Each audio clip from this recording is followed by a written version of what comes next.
bienvenidos de nuevo a nuestra gente aquí en la sala y también a la gente que nos está viendo por proimagenescolombia.com. Bienvenidos a esta última parte de nuestro taller Tengo una película. Ya para cerrar, invitamos hoy a Patricia. Ella es la directora de Ley en Movimiento y nos va a hablar de todos los temas referentes a las bases legales en el audiovisual. Entonces, sin más dilación, ¿arrancó? Bueno, gracias a todos por venir. No sé si se quieren hacer un poco más adelante, ya que no somos tantos, para que podamos participar. La idea es que ustedes hagan preguntas y que vayan entendiendo los temas lo más claro que puedan y que quieran. Como somos poquitos y para que arranquemos ya me gustaría que rápidamente se presentaran y me dijeran cuál es su experiencia y cuáles son los temas que más les interesan de los aspectos legales de la producción. Entonces arranquemos contigo. Natalia Forero, mi experiencia... Nos toca pasar el micrófono para que nos escuchen. Listo, dale. Mi nombre es Natalia Forero. Mi experiencia en la producción de cine es muy novato, estoy empezando. Soy de profesión administradora de empresas y creo que la administración es muy útil en la producción. Y en los temas legales, pues contratación, derechos de autor. Gracias. No está aprendiendo. Me toca repetir todo. Ya puedo pasar. Dale, tranquila.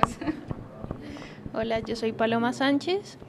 Yo soy diseñadora industrial, como trabajo en otras cosas diferentes a esto, pero digamos que surgió la oportunidad de hacer un documental en la fundación en la que yo trabajo. Y entonces, digamos que vine como a empaparme un poco sobre muchas cosas. ¿Los enredé con la pasada de micrófono?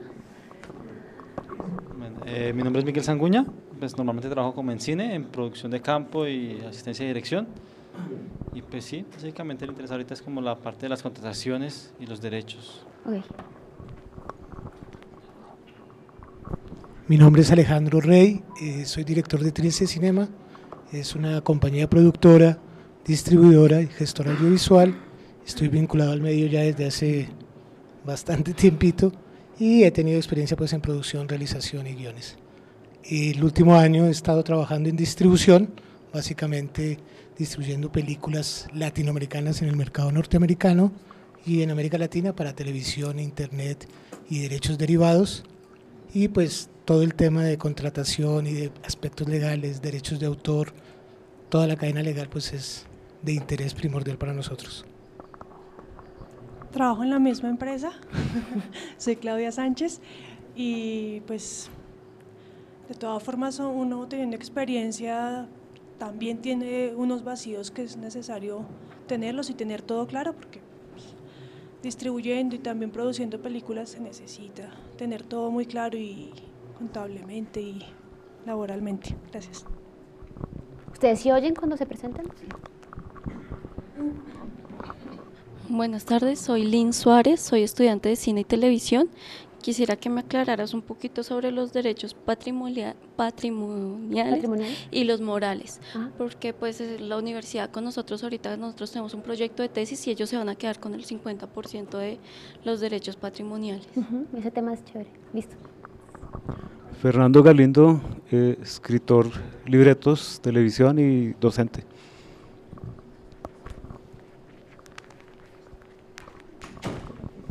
Buenas tardes, mi nombre es Elizabeth Rodríguez, soy productora y mi experiencia más que todo es en producción de videos institucionales y empresariales, y quisiera saber más sobre contratos con actores y derechos de autor. Okay. Buenas tardes, mi nombre es Daniel Pineda. En los últimos meses estoy creando un plan de negocio productor audiovisual y me interesa mucho conocer el tema de los contratos y el derecho de autor. Ok. Gracias. Contratos y derecho de autor. Gracias.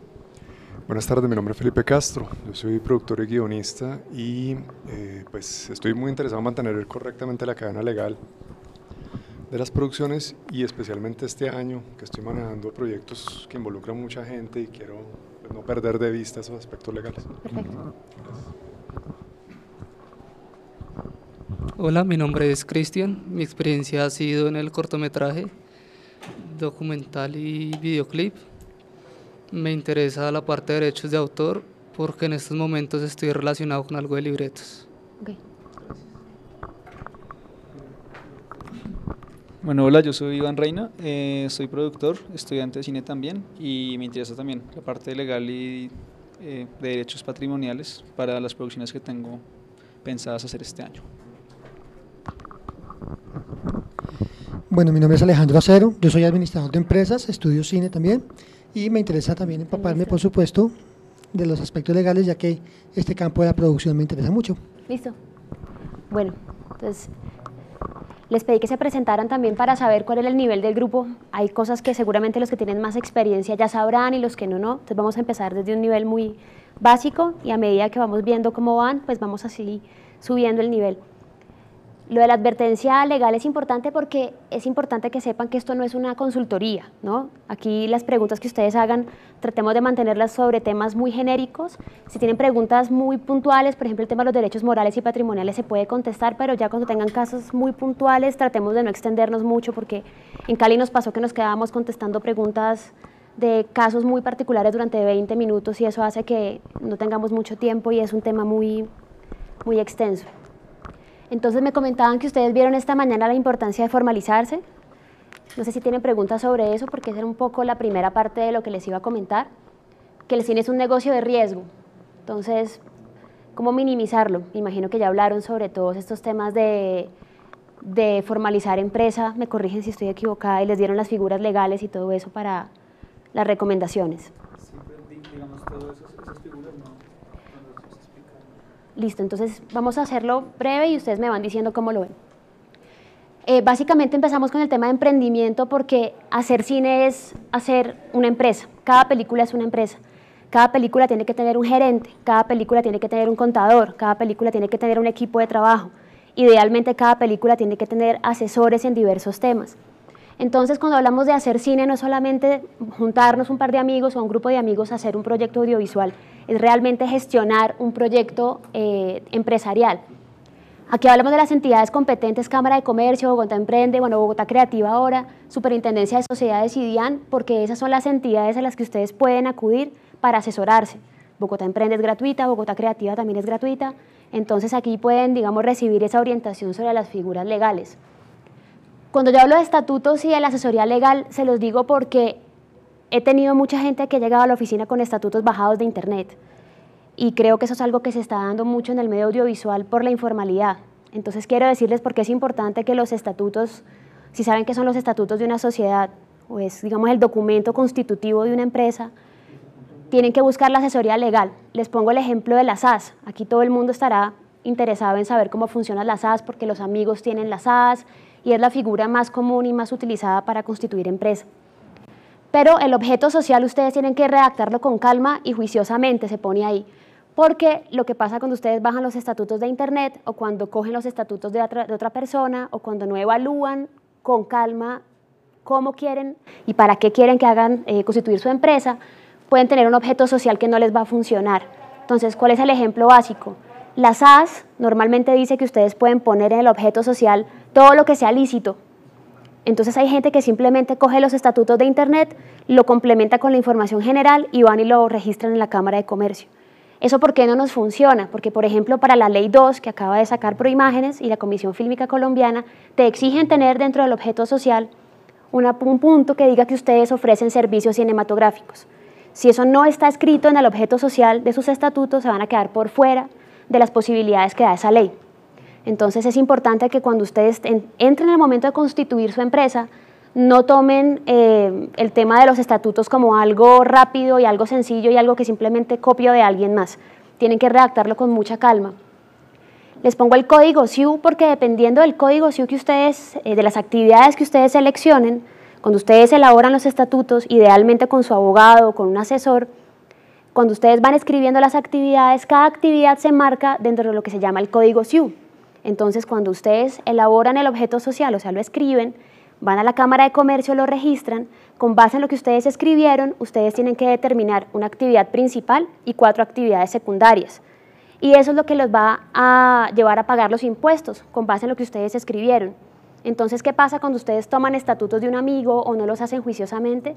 Pues que pueden entrar a pagar impuestos por cosas que no van a hacer. Y tienen que tener mucho cuidado que ese código, que es un numerito, corresponda con lo que ustedes efectivamente van a hacer. Dime.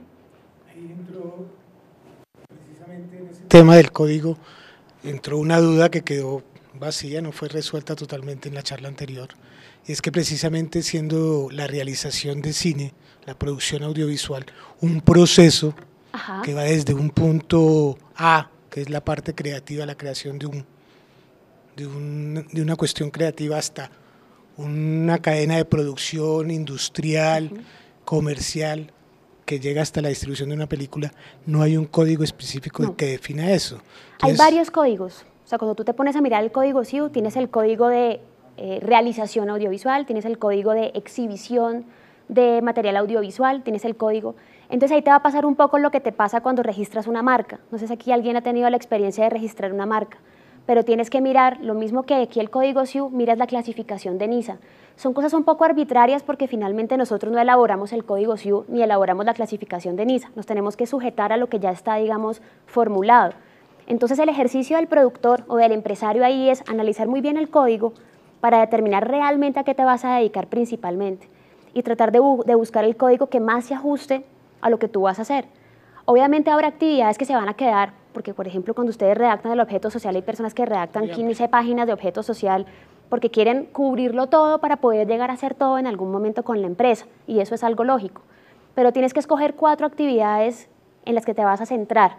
Eso básicamente, ¿por qué? Porque la DIAN, al leer eso, te dice, usted es importador, exportador, sí, no, y con base en eso te da un impuesto. Y con base en eso te da unas responsabilidades tributarias. Entonces, si tú, por ejemplo, seleccionas en tu actividad principal la realización de producción audiovisual o de productos audiovisuales, pero te das cuenta que en realidad estás enfocado en la distribución y eso no lo pusiste dentro de tus 4 actividades, lo más viable es que hagas un cambio ante la Cámara de Comercio y modifiques el código, porque lo que va a pasar después es que la DIAN te va a decir, bueno, toda esta facturación está derivada de una actividad que no está contemplada en las que tú escogiste. Es un poco un ejercicio de analizar muy bien en dónde estás trabajando.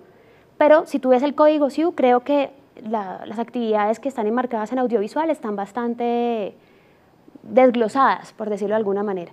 Entonces ese es el ejercicio que hay que hacer juicioso de leer el código y sobre todo cuando vayas a la Cámara de Comercio o a la DIAN o a la Superintendencia o a la Secretaría de Hacienda Distrital, verificar que el código que te ponen sí corresponda con lo que estás haciendo.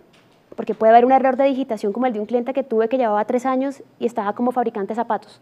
Y estaba pagando impuestos como fabricante de zapatos. Y era diseño sonoro. Entonces es importante que no deleguen en el funcionario o en otra persona lo que les corresponde a ustedes como empresarios. Dime, Clau. En el caso de la producción de cine, generalmente se recibe plata pues, de fondos estatales o de fondos privados. En ese caso no se facturaría plata. La plata no entra a tu cuenta. Exacto. O sea, no es un ingreso que es una ganancia, sino es una plata que se está manejando para determinado proyecto. En ese caso, entonces, no se convertiría en la actividad principal de la empresa, sino que, por ejemplo, sí, es una actividad principal. Lo que pasa es que lo que tienes que tener en cuenta es que la DIAN igual va a preguntar cómo manejas tú tu contabilidad. Y la plata puede que finalmente no entre a tu cuenta, pero tú vas a tener una fiducia con la que vas a hacer un contrato. Sí. Te van a entrar 1.000 millones o lo que sea que cueste tu película a una fiducia, a un patrimonio autónomo, pero igual el contrato es contigo y tú eres la encargada de legalizar y de estar pasando las facturas de tu equipo de trabajo y de tus contratantes y de tus contratistas. Entonces, finalmente, claro, eso es lo que también me permite para lo de los impuestos, las deducciones. Exactamente. Y si vas a manejar, por ejemplo, crowdfunding o si vas a manejar otras plataformas donde te puede entrar un peso, tienes que sustentar cómo te está entrando ese peso y qué es lo que estás haciendo. Entonces, tu actividad tiene que ser la que tú haces. Es realización de producción audiovisual. Esta fue la película o el largo, el corto o lo que hice, producto audiovisual derivado de, y ahí se justificaría. No necesariamente tiene que salir la factura de tu empresa. Exacto. Y la plata no va a entrar directamente, pero... Entonces eso es importante con el tema de los estatutos, por ejemplo, y el Código SIU, que hace poquito lo acaban de cambiar. Entonces, cuando ustedes sean empresarios y vengan a la Cámara de Comercio y armen su empresa, les van a llegar alarmas. Entonces tengan en cuenta cuando les lleguen esos correos de la Cámara de Comercio de leerlos, porque El último que llegó era de cambiar el código SIU. Si no lo hicieron, pues háganlo, que creo que están ya para hacerlo. Los porcentajes para toma de decisiones es importante también porque mucha gente cree que para crear empresa tiene que conseguirse un socio. Entonces la gente se asocia con cualquiera o con un amigo o con alguien que ha trabajado y asociarse es como casarse, ¿sí? Obviamente se pueden separar, una sociedad se puede liquidar, pero es importante que ustedes seleccionen juiciosamente ese socio o socia con la que van a trabajar. La SAS permite hacerlo solo, la fundación permite constituir empresa solos. Es algo que la mayoría de la gente no sabe y siempre están como en la búsqueda de ese socio o socia para armar empresa. Una SAS se puede constituir solo. El tema de los porcentajes para toma de decisiones, ¿por qué es importante? Y es que si ustedes se asocian con otra persona o con 2 personas más y ustedes no establecen quién toma las decisiones o con qué mayoría se toman las decisiones, si ustedes son el socio gestor, como muchos clientes que yo tengo, que son los que crearon la idea, los que tienen el concepto, los que tienen los contactos, los que saben todo, y tienen un socio capitalista o un socio que viene simplemente a aportar algo concreto y no se fijan en el porcentaje de toma de decisiones, lo bloquea para todo, porque tienen 50 y 50 y realmente ese socio debería tener un porcentaje mayor de decisión. Todo eso se los digo porque finalmente es para que ustedes valoren el trabajo de elaborar unos estatutos y que se saquen esa idea de la cabeza de bajarlos de internet o de coger los estatutos de los amigos. Bueno, lo de la junta directiva, contador, la responsabilidad del representante legal. Aquí algo muy importante y es los topes para la celebración de contratos. Cuando ustedes monten su empresa, lo hablábamos ahora con Claudia y creo que todas las personas que están iniciando en el proceso de hacer películas tienen que tomar una decisión tarde o temprano de crear empresa. Es algo que les va a permitir a ustedes tener, primero, presentarle a los terceros que contraten con ustedes más garantías y segundo, van a proteger su patrimonio personal del patrimonio de la empresa. Eso es algo muy importante. Cuando ustedes contratan solos, como personas naturales, físicas, y ustedes cometen un error o alguien los demanda, ustedes responden con su patrimonio personal. ¿Esto qué quiere decir? Con su sueldo, con su carro, con su casa, con todo lo que ustedes tengan a su nombre. Cuando ustedes crean empresa, no quiere decir, y en Cali nos reímos con eso porque pensaban que si uno creaba empresa pues no respondía. Si uno crea empresa uno responde, pero respondes hasta el monto de tus aportes a la sociedad. Igual tienes que pagarle a tus deudores porque si liquidas la sociedad, ese liquidador te va a obligar a pagar los pasivos, pero no vas a tener el riesgo de que te vas a quedar sin nada por pagar esa deuda. Es una protección que tienes al tener una empresa que te respalda.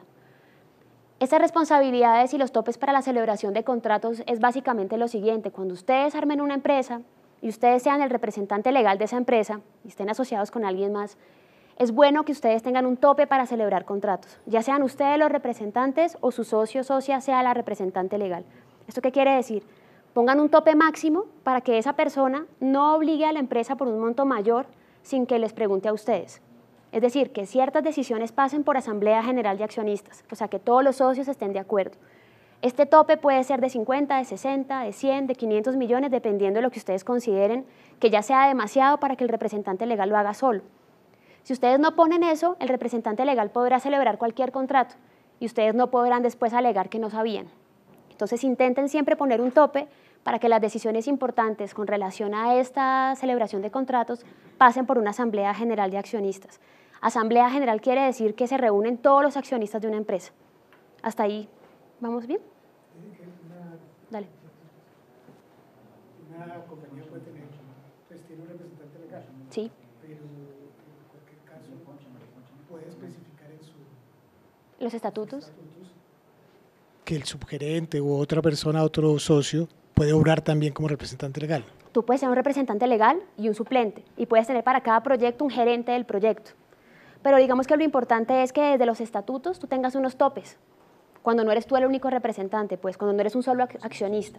Si son 3 o si son 4, tú puedes simplemente en los estatutos de base decir, listo, el representante legal es uno, frente a lo que es el pago de impuestos y frente a lo que es la representación legal de una empresa, tienes un representante legal y un suplente en caso de que ese representante no esté.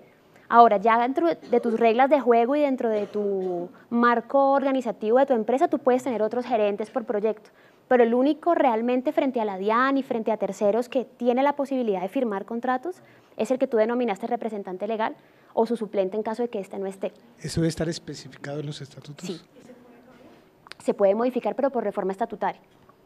Por eso es importante cuando tú designas a un representante legal, tú dices, esta persona está designada por 5 años o por 3 años y será removible. El representante legal puede no ser un socio, ¿no? Puede ser un tercero que tú contrataste, pero tienes que tener ahí muy claro cuáles son las funciones, obligaciones de ese representante legal y las causales por las cuales un accionista puede pedir que se cambie ese representante.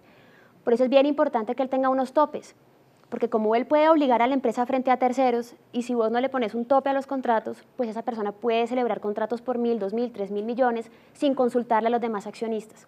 En cambio, si lo frenas desde los estatutos, y también es algo bueno para el representante legal, porque de alguna forma enfrentarte tú a la celebración de un contrato por montos tan altos, pues te va a ir mejor si tienes el respaldo de los accionistas. Ahora ya dentro de tu empresa, cada película puede tener un gerente, pero ese es diferente del representante legal de la empresa, ¿sí? Entonces, lo que les decía, una película es una empresa, por lo que les acabo de comentar. Es fundamental formalizar una persona jurídica para gestionar fondos estatales, contratar personal, asumir responsabilidades legales, contables y financieras. No es que ustedes como personas físicas o seres humanos no puedan obligarse con terceros, lo pueden hacer. No es que ustedes no puedan ganarse un fondo del FDC y no lo puedan gestionar. Hay convocatorias que están destinadas a personas naturales, especialmente la de guión. Pero lo que yo les propongo que piensen es, si ustedes se ganan un fondo, o por ejemplo, si ustedes van a buscar inversionistas que les van a dar 200, 300 o 1.000 millones y ustedes van a hacer un contrato con una fiducia, pues yo pienso que es algo que hay que pensar de tener una empresa y no que lo hagas tú solo por las responsabilidades que esto tiene. Aquí es muy importante el tema de las sociedades de hecho. Yo no sé si alguien sabe qué es una sociedad de hecho. La sociedad de hecho es lo que la mayoría de la gente tiene. Y es cuando llegan a la oficina mía y me dicen, mi socio y yo estábamos haciendo una película hace 2 años, venimos trabajando el guión, y yo les pregunto, ¿y ustedes son socios de qué? ¿Son socios de una empresa? No, somos amigos, somos hermanos, somos novios, llevamos trabajando X tiempo. ¿Eso qué pasa? No están formalizados bajo una figura jurídica, simplemente trabajan juntos. Cuando las personas trabajan juntas después de mucho tiempo y abren un establecimiento de comercio y celebran contratos con terceros o contratan personas, se crea lo que en derecho se llama una sociedad de hecho. ¿Esto qué quiere decir? La gente muchas veces dice, no, me da miedo crear empresa, me da miedo ir a pagar impuestos, me da miedo asociarme con esta persona, no estoy seguro. Pero trabajan como bajo la figura de una sociedad. ¿Qué pasa? Les pongo un ejemplo de caso real, para que vean que la película es una empresa igual que un restaurante, igual que otras cosas. Hay un caso de un restaurante que eran 3 socios.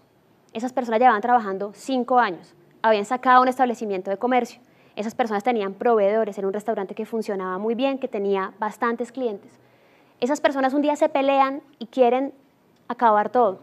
Ellos me dicen, no hay ningún problema porque nosotros nunca nos constituimos como empresa. Cuando fuimos a analizar, ya tenían bastante tiempo, habían firmado convenios, habían hecho todo y se había configurado en derecho lo que se llama una sociedad de hecho. ¿Esto qué quiere decir? Que la ley te obliga a liquidarla como si fuera una sociedad normal. Y te obliga a pagar los pasivos y a pagar a los proveedores como si fueras una sociedad legalmente constituida, con la diferencia de que no tienes el límite de los aportes que te protegen la sociedad real, sino que tú respondes por lo que sea. Entonces, si nosotros 3 veníamos trabajando juntos en una productora que nunca se constituyó, pero sacamos oficina, le pagábamos a una secretaria, le pagábamos a un contador, teníamos proyectos audiovisuales y teníamos un contrato entre los 3 y le quedamos debiendo a un montón de gente y tú te fuiste de viaje, yo respondo. Solidariamente, todos respondemos por lo que todos hicimos. Entonces, es algo que también hay que tener en cuenta, no sé si a ustedes les ha pasado o les pasará, pero es importante que cuando tengan ese tipo de situaciones, donde tienen socios y no están formalizados, evalúen que posiblemente estén bajo la figura de una sociedad de hecho. Y eso tiene unas implicaciones mucho más complicadas que simplemente registrarse como sociedad formal. ¿Tienen preguntas? ¿Eso quedó claro? ¿Sí? ¿Cuánto es el tiempo mínimo que obliga la ley a una sociedad de hecho? ¿Cuánto es el tiempo mínimo que obliga la ley a una sociedad de hecho a responder tributariamente? Ni siquiera es que tengas que responder tributariamente o para un tiempo específico. Son ciertas causales que ya te enmarcan dentro de lo que es una sociedad de hecho. Y es cuando trabajas con alguien, abres un establecimiento de comercio conjuntamente, cuando firmas contratos con proveedores, cuando usas la figura societaria durante un tiempo establecido. Ellos no te dicen 1 año, 6 meses, 5 meses, simplemente es que lo empieces a hacer y que te empieces a obligar con terceros. Entonces ahí es un simple contrato de arrendamiento. Tú y yo arrendamos un local, pero no estamos asociados y tú te vas de viaje y no pagamos el arriendo, lo tengo que pagar yo. así lo hayas suscrito tú. Es eso. En cuanto a derechos patrimoniales de producciones, o sea, por ejemplo, yo hago una coproducción que se dilata por A o motivo, porque yo tengo proyectos, porque los otros tienen proyectos, pero quedamos inicialmente a trabajar juntos en un proyecto.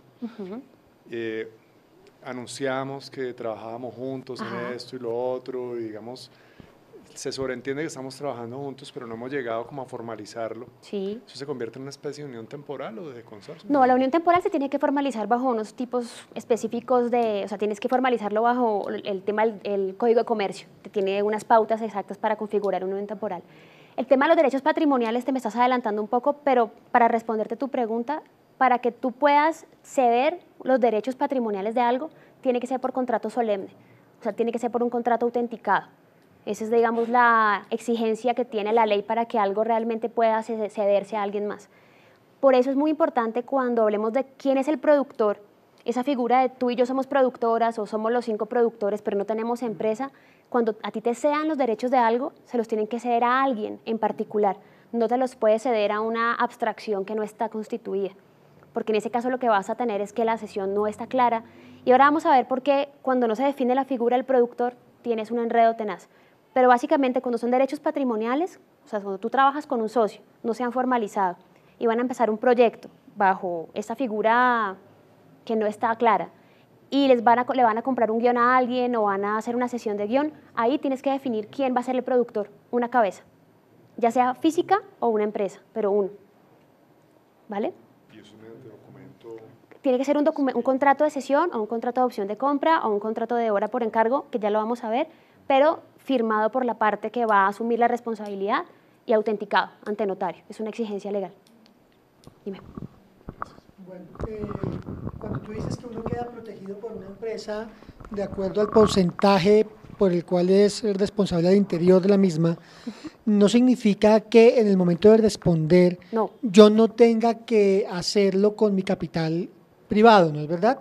Yo debo responder, pero porcentualmente de acuerdo a mi responsabilidad dentro de la compañía. Claro, no es que yo armé mi empresa y le quedé a todo el mundo, entonces solamente pagué los 500.000 pesos que aporté a mi SAS y me desaparecí. Pero la diferencia es que la demanda no va a ser directamente a ti y no te va a bloquear. Ni por el 100%. Ni por el 100% de la deuda. Exacto, te va a proteger porcentualmente y te va a dar un espacio cuando llegue al liquidador de tu empresa para entonces que tú veas cómo pagas los pasivos. Diferente cuando te demandan a ti solo y ahí sí no vas a poder responder, sino con tu sueldo y con absolutamente todo y te va a bloquear todos los demás negocios que tú tengas. Cuando se habla de la capacidad o del derecho de hacer negociaciones del representante legal, se puede también establecer un porcentaje, por decir algo, no puedes hacer un negocio por encima del 50% del patrimonio. ¿Podrías establecerlo? Se puede hacer así también. Sí, podrías. Lo importante es que eso refleje una cuantía específica, o sea, que no quede como un valor aleatorio que no entiendas, sino que tú le dices, tú no puedes celebrar contratos por encima del X porcentaje de algo concreto, que se pueda valorar en plata, no el 50% de algo que sea variable, porque entonces él no va a saber hasta qué punto puede o no contratar. Me hago entender, o sea, que simplemente sea algo claro para él, el 50% del patrimonio o el 50% del presupuesto del total del proyecto, por ponerlo de alguna manera. ¿Tienes preguntas? Entonces digamos que bueno, ahí se repite un poco elaborar cuidadosamente los estatutos, el objeto, la toma de decisiones, evitar formatos de internet, se los digo porque pasa mucho, sobre todo retoman los estatutos de las empresas amigas porque hacen lo mismo, eso no se debe hacer. Esta mañana ustedes vieron el tema de cómo nacen obligaciones tributarias y contables cuando se crea una empresa, entonces eso lo vieron esta mañana, pero es bien importante. Vamos a hablar algo que es la coproducción. Hay algo muy importante y es el papel aguanta todo. Las cláusulas de exoneración de responsabilidad no son garantía de protección. ¿Esto qué quiere decir? No sé si ustedes han hecho coproducciones, seguramente ustedes sí. Cuando hacen coproducciones es muy común que la gente escriba en los contratos que, por ejemplo, ¿tú cómo es tu nombre? Laura. Yo soy la productora en Colombia y Laura es la productora en Venezuela y hacemos un contrato de coproducción. Y ahí ponemos que yo respondo por la contratación en Colombia y por mis líos en Colombia y que Laura responde por los líos de ella en Venezuela y por la contratación en Venezuela. Y así arrancamos la coproducción. Pero es muy importante que ustedes tengan en cuenta que ese tipo de sociedades o de coproducciones no están así. Ustedes pueden escribir en el contrato que ella se encarga de lo de ella y yo de lo mío, pero hay una jurisprudencia y hay casos que ya fueron fallados y es el caso Klaus, para que lo tengan en mente. El caso Klaus es un caso en Argentina donde se hizo una película, y en la película, en una escena de la película, una comedia para toda la familia, en una de las escenas el protagonista le dispara a un televisor que está pasando un programa de cocina de un chef muy conocido en Argentina de apellido Klaus. Este hombre estaba en el cine con el niño de 5 años y el niño se traumatiza porque el tipo de la película le pega un tiro al televisor.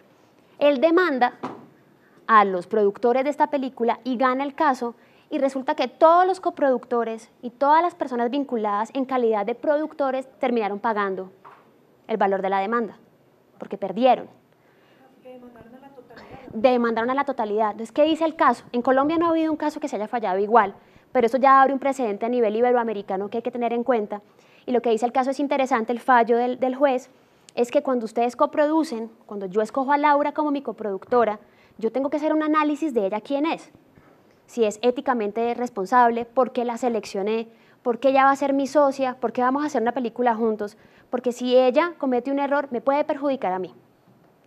Entonces, ¿por qué les hago esta observación? Porque pasaba mucho antes que la gente aplicaba el fondo Fondsud de Francia y la gente simplemente se conseguía a cualquier amigo francés, a cualquier tío, al amigo de un primo para que se presentara con él al fondo, porque lo que le exigía el fondo era que un francés de nacionalidad francesa gestionara el premio.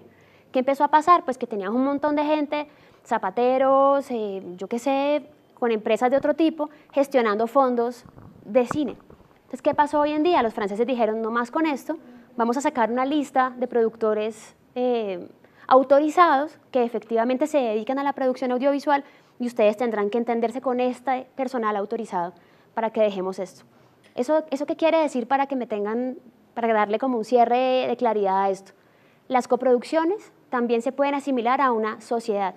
¿Esto qué quiere decir? Cuando ustedes vayan a un mercado de coproducción, van a México, van a Guadalajara, van a todos estos mercados y conocen gente, no solamente es importante que esa persona les diga que sí a su proyecto, es importante que ustedes hagan un estudio de quién es esa persona, qué experiencia ha tenido, si tiene algún litigio pendiente, si ha tenido algún problema pendiente, porque finalmente ese actuar no los va a exonerar después si tienen un problema legal frente al producto audiovisual, frente a la película.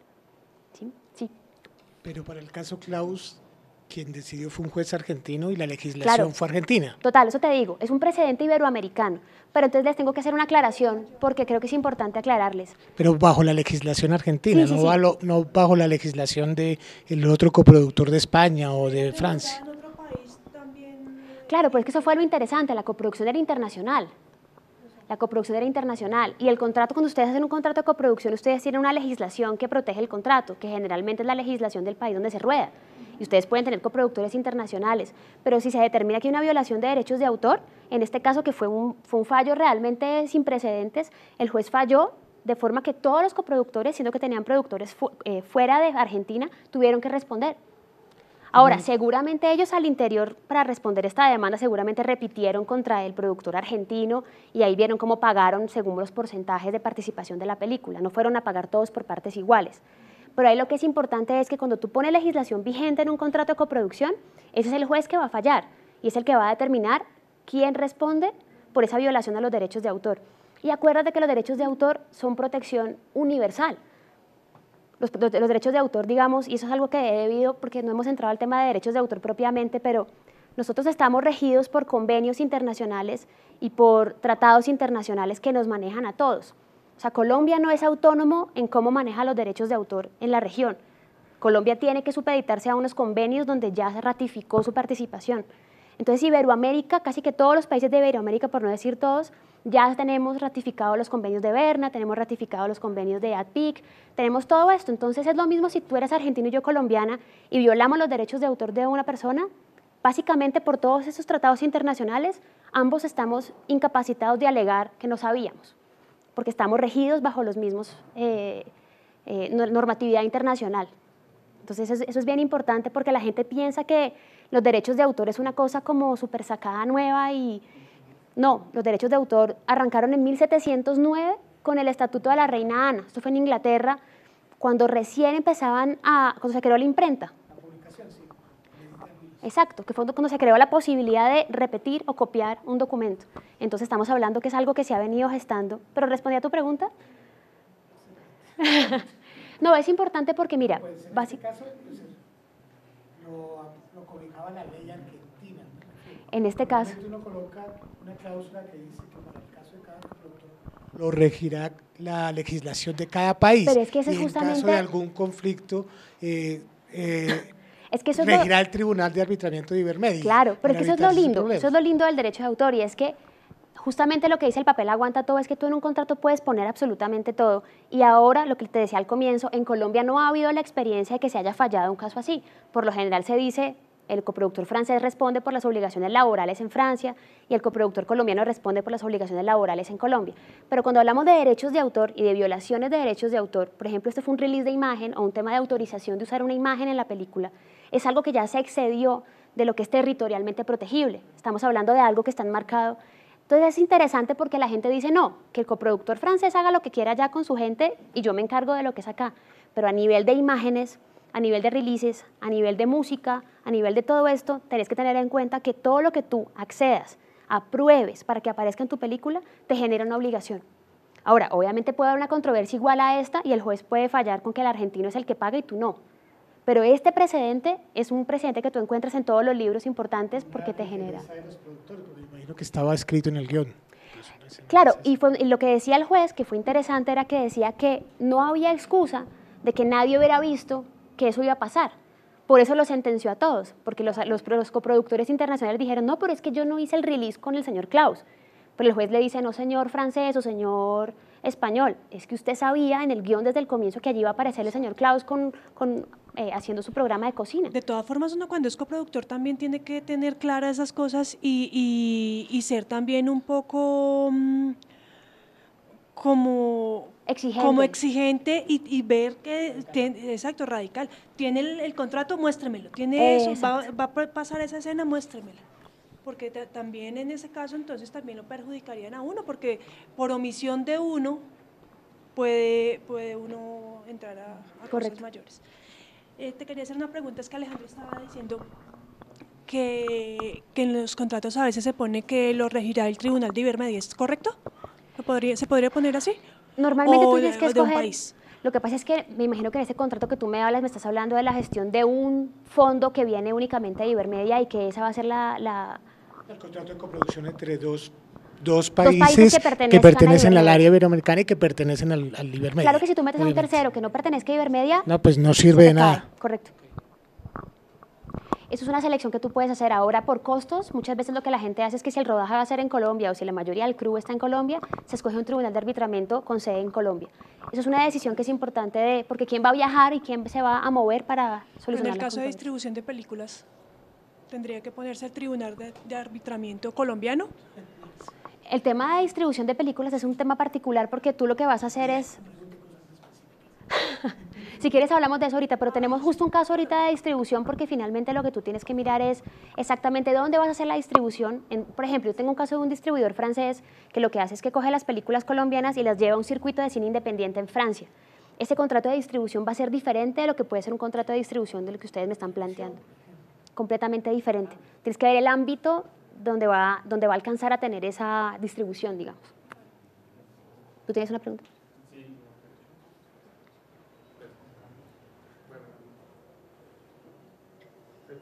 Hacías la recomendación de que se verificaran los antecedentes de los socios, ¿cierto? Sí.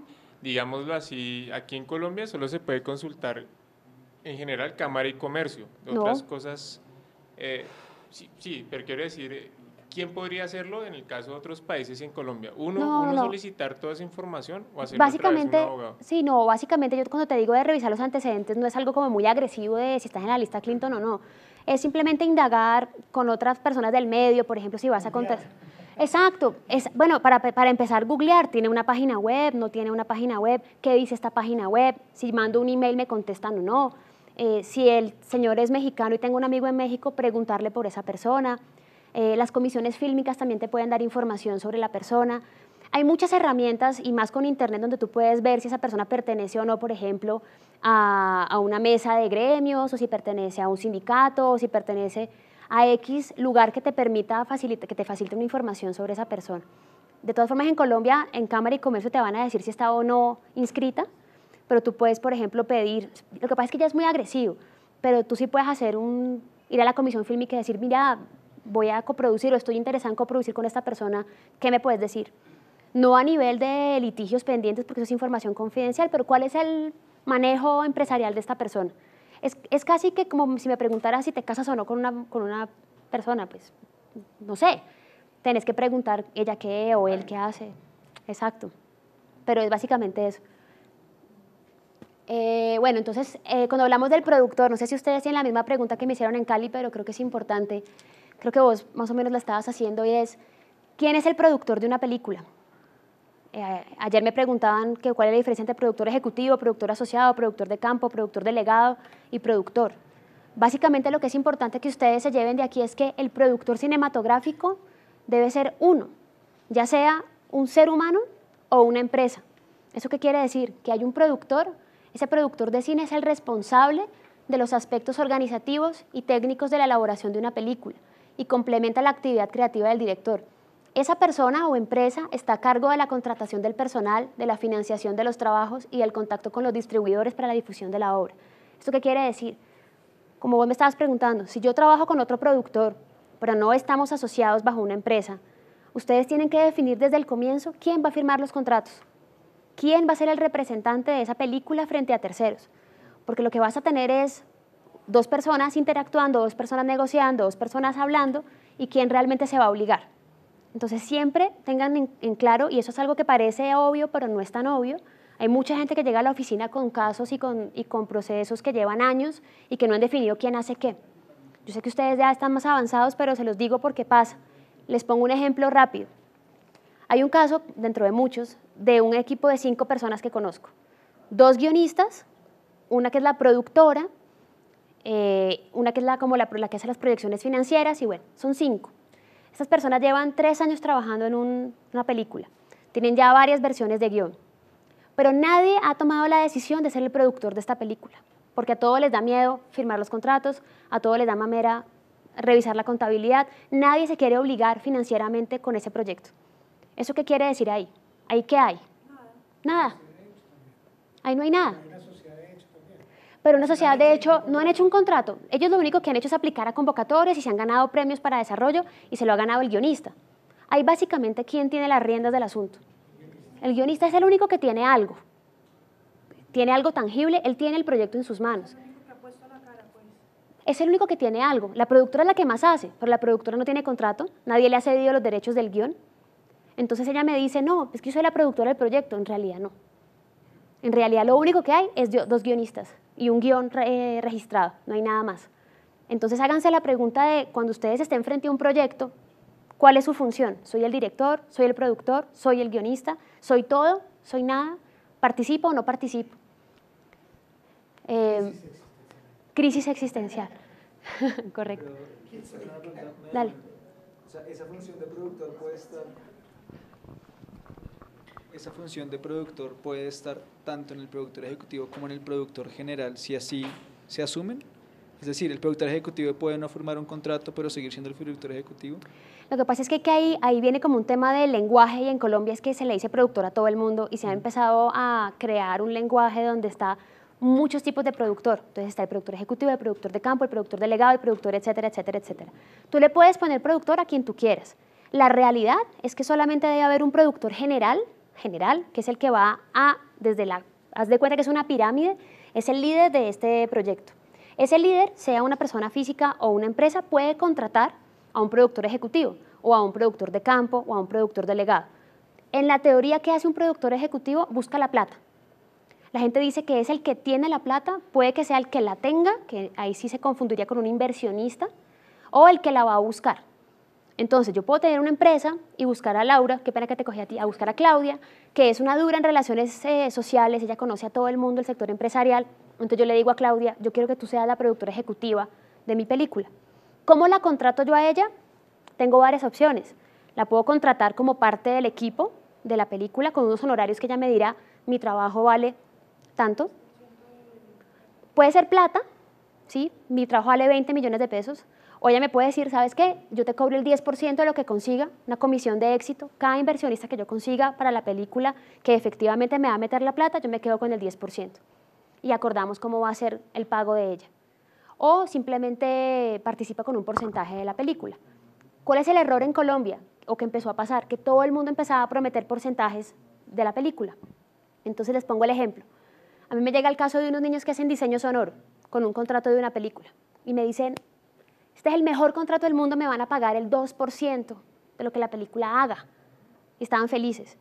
Entonces yo les pregunto, ¿y eso qué es? ¿El 2% cuánto viene siendo? Entonces ellos decían, mira, la película es con tal y tal y tal actor, esa película va a ser por ahí unos 1.000 espectadores, 1 millón de espectadores, 1 millón por 10.000 de la boleta son no sé cuántos millones y el 2% son, ellos iban a ganar 1.000 millones dentro de los cálculos que ellos tenían. Y somos 3 socios, entonces vamos a ganarnos de 300 cada uno. Entonces yo les decía, exacto, entonces yo les decía, a ver, 2% de X, ¿qué es? Cuando X no sabemos qué es. El 2% de nada. Ese X puede ser mucho, puede ser poco, puede ser cero, puede ser nada. Entonces yo les decía, hagamos el ejercicio real de lo que ustedes les están proponiendo. Entonces, 2% de X. ¿La película tiene coproducción? Sí. ¿Eso qué quiere decir cuando una película es una coproducción?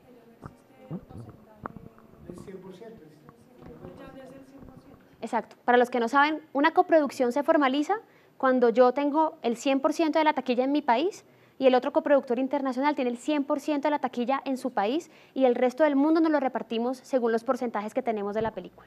Si yo tengo el 30% de la película, 30% del mundo y él el 70%. Si somos 4 coproductores, pues ahí se va bajando la tajada.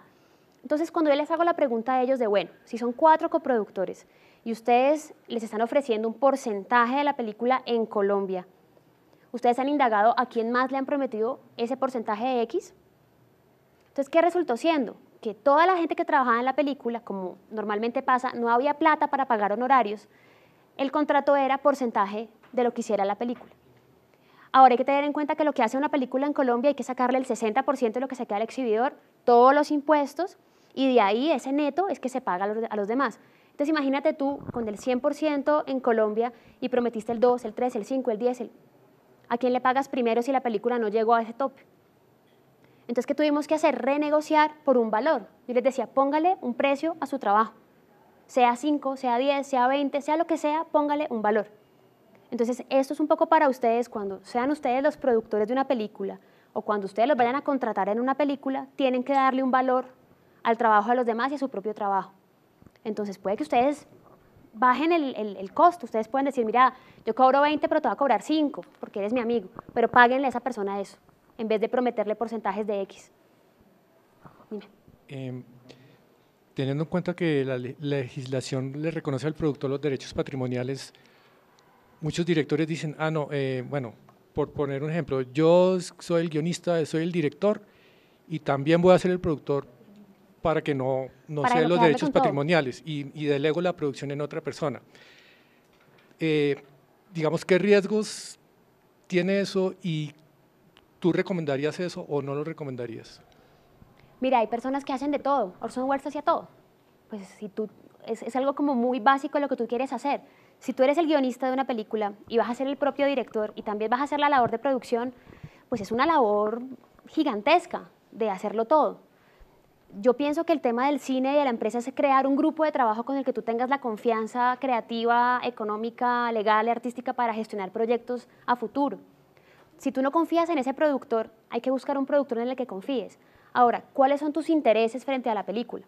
Si tú quieres ser el guionista y quieres ser el director de esa película, tú puedes sujetar la sesión del guión a que seas el director. ¿Eso qué quiere decir? Decirle al productor, yo te cedo mi guión con la condición de que yo voy a dirigir esta película. Y eso queda en el contrato.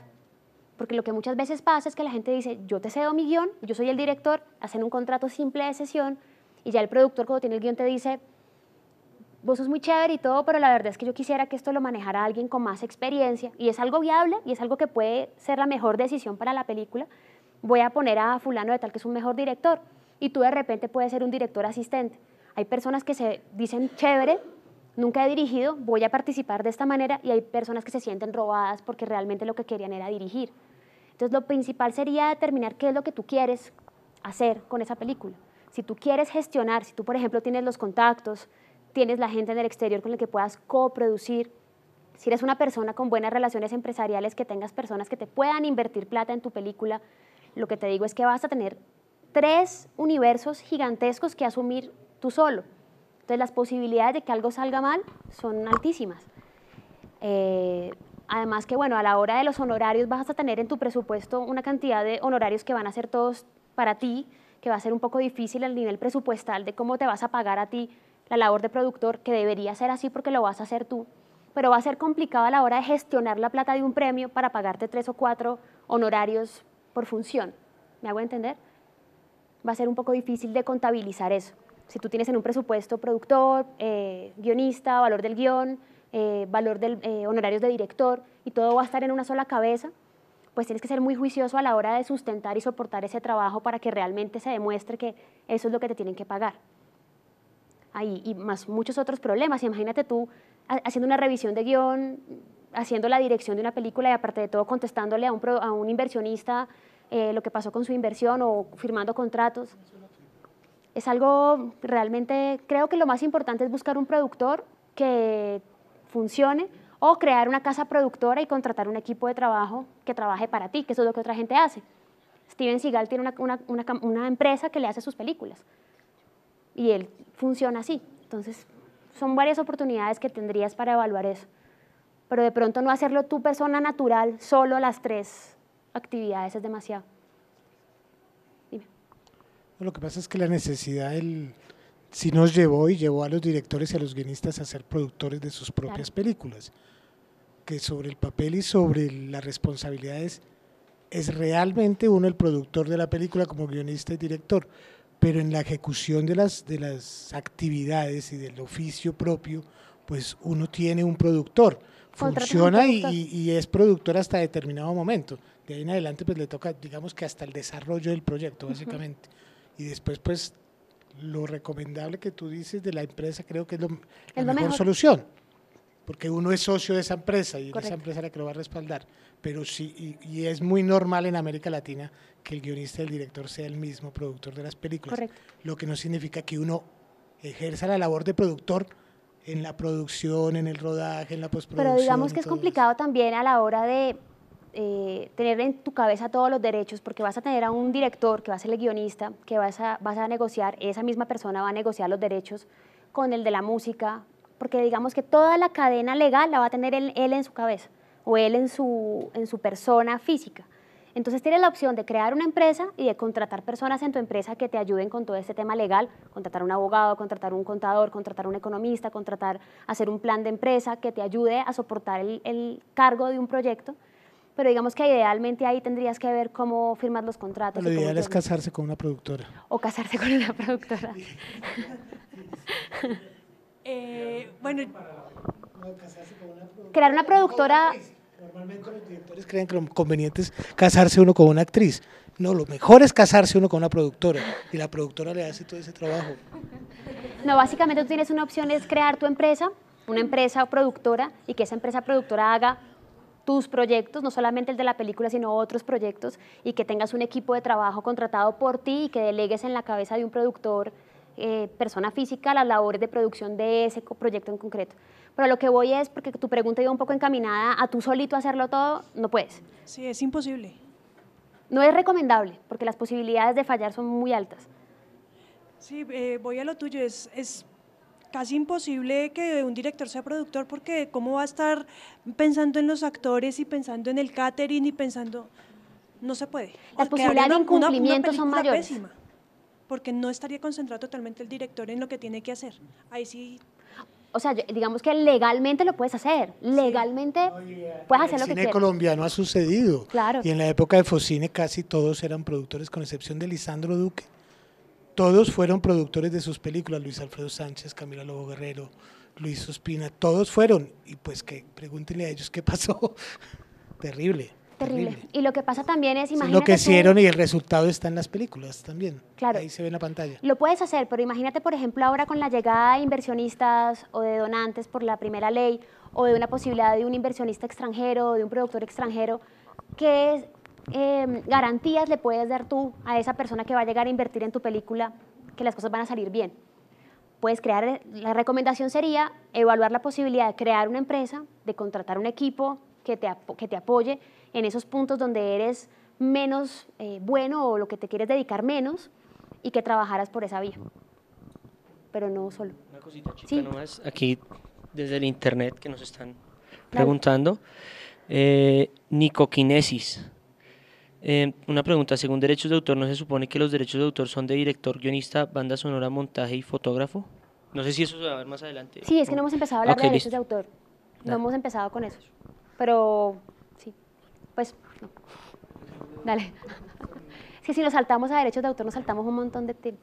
En los casos de producciones que tienen más de un productor, ¿todos pueden celebrar contratos o solamente No. uno de esos tres? Por eso te digo Así los que créditos se han producido por 3 personas. tú en los créditos solamente puedes uno. poner Ajá. la calidad de productor y es lo que pasa mucho en Colombia también, y te lo digo porque me ha pasado a mí, la gente va a la consulta y te dicen, ¿cuánto me cobras por la asesoría legal? No te gusta ser productor asociado a la película y te doy un porcentaje y te doy los agradecimientos y te pongo como productor en el crédito. Pues a mí no me interesa porque no me funciona, pero habrá gente que te diga, bueno, me funciona como una especie de agradecimiento ad honorem de la participación que yo hice en la película. Pero en la realidad, a nivel legal, que es lo que te estoy... Tú a nivel informal puedes ponerlo a todos de productores, pero es que poner a alguien con el título de productor tiene que estar sustentado por algo. Normalmente y legalmente el que tiene el título de productor es el que tiene una obligación legal frente a la película. Entonces tú no puedes montar a un productor simplemente porque te hizo el catering de una película o porque simplemente te ayudó a hacer una... No, tiene que ser alguien que esté comprometido, ya sea con un porcentaje muy pequeño de la película, pero tiene que tener un porcentaje de la película para que sea productor. ¿Sí? ¿Sabes que yo conozco un caso en España? Dale. Para que no deseches la idea de ser productor asociado, productora de una... Las grandes empresas, de bufetes de abogados, asesores de este tema, son coproductores de las películas. Son coproductores. Sí, lo he visto también en Argentina, pero es algo complicado a nivel... No lo deseches. Sí, es difícil a nivel ético, pienso, ¿no? Habría que ver cómo se maneja. Pero bueno. Bueno, la gestión artística, labor del productor. El productor tiene que escoger el proyecto cinematográfico a realizar. Esto es algo que parece obvio, pero es importante. La gente sale de la carrera de cine y quieren producir ya una película. Tienen que escoger el proyecto, escogerlo bien, concienzudamente. Verificación del estado de los derechos sobre el proyecto y realización de ajustes pertinentes, cadena legal. ¿Eso qué es la cadena legal? Cuando ustedes piensen en una película, piensen en una cadena llena de eslabones. Cada eslabón hace parte del siguiente. Cuando un eslabón se rompe lo que se llama la cadena legal. ¿Qué quiere decir eso? Cuando ustedes llegan al abogado o cuando ustedes van a hacer una coproducción o cuando ustedes se van a reunir con un inversionista, lo primero que les van a preguntar es cómo está la cadena legal del proyecto. ¿Esto qué quiere decir? El guión, que es la base de todo, ¿el guión está registrado? ¿Sí o no? ¿Quién lo registró? Fulano de tal. Y ese fulano de tal, ¿qué pitos toca en esta película? Es decir, ya te cedió los derechos, es socio, tú eres el guionista y estás hablando conmigo como productor, porque ¿qué pasa? Pasa mucho que la gente aplica fondos porque van a hacer la adaptación cinematográfica del libro de Gabriel García Márquez. Y tú dices, ¿cuánto te costaron los derechos del libro? No, yo nunca he hablado con él. Yo quiero ganarme el fondo y después voy a ver si me lo cede. Ustedes creen que eso es una bobada, pero pasa muchísimo. No con Gabriel García Márquez porque es algo obvio, pero piensan que porque de repente el autor es alguien menos famoso o es un libro que nadie leyó, algo va a ser más sencillo. Entonces siempre ustedes tienen que tener, como hagan de cuenta, una cadena de eslabones que ustedes tengan los derechos de cada cosa. Eso no es tan sencillo como parece. Eso es lo que ustedes tienen que llegar primero, sentarse con un asesor o con un productor experto, idealmente con un abogado, y es empezar a mirar cada contrato que ustedes tienen. Entonces, ¿qué pasa? Arranquemos con el guión, que es algo lo que preguntó Santiago ahorita. El guión tiene derechos de autor. La música tiene derechos de autor. Antes de meternos en el mundo de los derechos de autor, ¿qué protege el derecho de autor? Alguien me dice, ¿qué no protege el derecho de autor? Claro, las ideas no las protege el derecho de autor, ¿cierto? Sí, o sea, si yo les digo hoy acá, les cuento una historia y ustedes van a su casa y la escriben, yo no les puedo decir a ustedes que me robaron la idea porque es que no se registra. Se registra o se protege la materialización de las ideas, la foto, el cuadro, la obra literaria, el software, todo eso se registra como una creación del intelecto humano. Eso es lo que se protege. Pero el cine o la obra audiovisual se considera una obra colectiva. ¿Esto qué quiere decir? Que dentro del mundito de la obra audiovisual, en esa bolsita tenemos un montón de derechos de las personas que participaron. Si uno de esos derechos no llegó a mí legalmente, se me rompió la cadena legal. ¿A qué voy con esto? La ley exige que todos los derechos de autor se cedan o se transfieran mediante el contrato solemne. ¿Eso qué quiere decir? Que si tú, Paloma es la guionista y Paloma me va a dar a mí su guión para la película. Somos amiguísimas, ella por teléfono me dijo, coge el guión, te lo mando por internet, dale, trabájalo, preséntate al FDS. Si ella no me lo cede con contrato autenticado ante notario, yo lo que estoy haciendo es usar algo que no me pertenece, que no me han cedido. Eso es muy importante. Tenemos varias cosas. Lo primero es hacer el contrato. Lo segundo es autenticarlo. Y lo tercero es registrarlo en la misma Dirección Nacional de Derechos de Autor donde está registrado el guión. ¿Por qué? Porque eso es un requisito de publicidad y oponibilidad ante terceros. ¿Eso qué quiere decir? Cuando ustedes van a coger un guión, me lo preguntaban ayer en Cali, no sé si a ustedes les ha pasado, la gente me pregunta, bueno, ¿yo cómo hago para saber si ese guión está o no está registrado? En la Dirección Nacional de Derechos de Autor tú puedes pedir ese registro, se lo puedes pedir al autor de ese guión. Pero algo muy importante es que ustedes no pueden presentarse a un fondo o arrancar con una película si ese guión ya está comprometido con un tercero. Porque lo que están haciendo es una violación de los derechos de autor. Entonces, cuando ustedes les han cedido un guión, lo primero que deben hacer es registrarlo en la Dirección Nacional de Derechos de Autor para que ustedes puedan mostrar con la fecha de radicado que ese contrato, digamos, ya surtió efectos frente a terceros, es público y que ustedes ya tienen en su cabeza el título sobre esos derechos. ¿Me hago entender? No quiere decir que si no se registra no se haya cedido, se cede, pero es importante que sea público. Es como cuando ustedes, por ejemplo, se van a registrar una marca y dura acá en la cartelera o en la gaceta 3 meses para que la gente se oponga. Es lo mismo con eso. Tú me cediste a mí el guión y lo registramos en la Dirección Nacional de Derechos de Autor para que Laura pueda venir y decir, no, pero es que a mí él me había prometido el guión con este convenio. No, Laura, ese convenio no está autenticado, no está solemnizado, ahí no hay nada. De repente Laura llega con un contrato autenticado. Entonces ahí nos dimos cuenta que a ti se te olvidó, por ejemplo. Sí, yo firmé con ella un contrato hace 10 años, pero como ella nunca hizo la película, pues yo pensé que eso se vencía. Si la cesión fue para siempre... Es decir, hay que llevar el documento firmado a la Dirección Nacional de Derechos de Autor. Puede ser una copia autenticada y lo registras, lo puedes escanear y montarlo en línea o lo puedes radicar. Tú siempre quédate con los originales de todo. Recomendación para todo el mundo, quédense con los originales de todo. Saquen muchas copias, firmen cada uno un original. Si son 3 personas que van a firmar algo, fírmenlo los 3, pero siempre quédense con un original. A mí me llegan muchos clientes como, no, y es que el contrato decía que me iban a pagar el 20 de abril. ¿Dónde está el contrato? No, yo no lo tengo. No lo tengo. Yo lo firmé y lo dejé allá. ¿Cómo haces tú para defenderlo, para ayudarlo si no tienes el contrato? Dime. Es que es cada cosa que suceda con el guión que se tiene que ir registrando, Todo ¿cierto? lo que suceda a Cada nivel cosa de que contratos. suceda con el guión, si se dio los Todo. derechos, si le hizo un cambio al guión, también se adjunta ese cambio. Las modificaciones las hace el mismo guionista dentro de su registro en línea con su clave. Él va haciendo las diferentes versiones del guión y él va registrando lo que le va pareciendo pertinente registrar para hacer las versiones 1, 2, 3, 4, 5. Cuando cedes, tienes que especificar qué versión estás cediendo, para qué lo cedes, por cuánto tiempo lo cedes y especificar muy bien también. Pasa mucho que la gente arranca con un guión, versión 1, 2, 3, y luego arranca a trabajar con otro guionista. Entonces la versión 5 ya es de coautoría. Entonces tú tienes que tener muy claro qué versión vas a manejar, porque mucha gente lo que hace es que cede la primera versión. Dice, no, pero es que yo te cedí la primera que no había tocado él. Es tan específico ahí en la sesión de derechos, ¿cierto? Total. Y si tengo la sesión de derechos de la primera versión y ya va y el guionista registra la 10ª, entonces tengo que volver a hacer otro contrato de sesión con él. Lo que pasa es que tú tienes que mirar con el guionista cómo te está cediendo ese guión. Normalmente cuando te cede el guión ya no deberías seguir haciendo modificaciones, salvo que tú se las pidas. Dice la cláusula además, y todos los tratamientos, y está obligado a que uno Es un como tema guionista está contractual obligado importantísimo y por eso creo que hay que poner atención acá y lo vamos a ver un poco más adelante, pero es muy importante.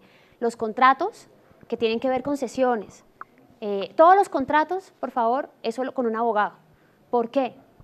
Cuando yo les hablaba de que la coproducción no tiene que ser, o sea, no me estoy haciendo publicidad ni nada, en serio, busquen un asesor que los ayude, porque los contratos de sesión son contratos muy, muy delicados. Esos contratos tienen que especificar por cuánto tiempo, en qué territorio se está cediendo, para qué está cediendo. Hay casos de personas que ceden para un fondo todos los derechos a perpetuidad. Entonces, ¿el guionista qué hace? Se dio todo, se quedó sin nada para siempre, para un fondo que no se ganaron. Y eso pasa muchísimo para el FDC.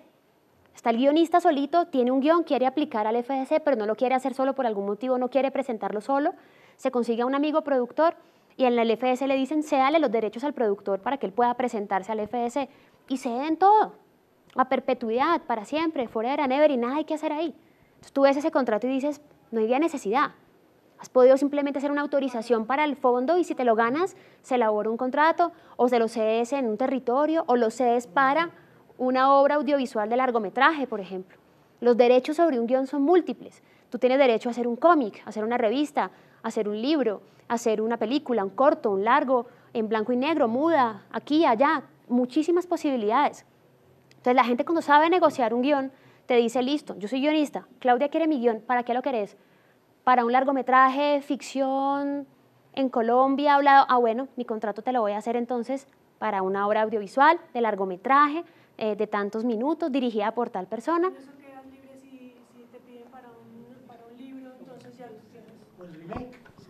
Si te toca vender el remake, pues ya el derecho es de uno como guionista, Exacto. no es de la productora. Por eso es la habilidad de la persona que va a negociar. Cuando tú negocias con un buen productor, te das cuenta que es bueno cuando la persona te dice, bueno, ¿y el remake dónde me lo dejaste?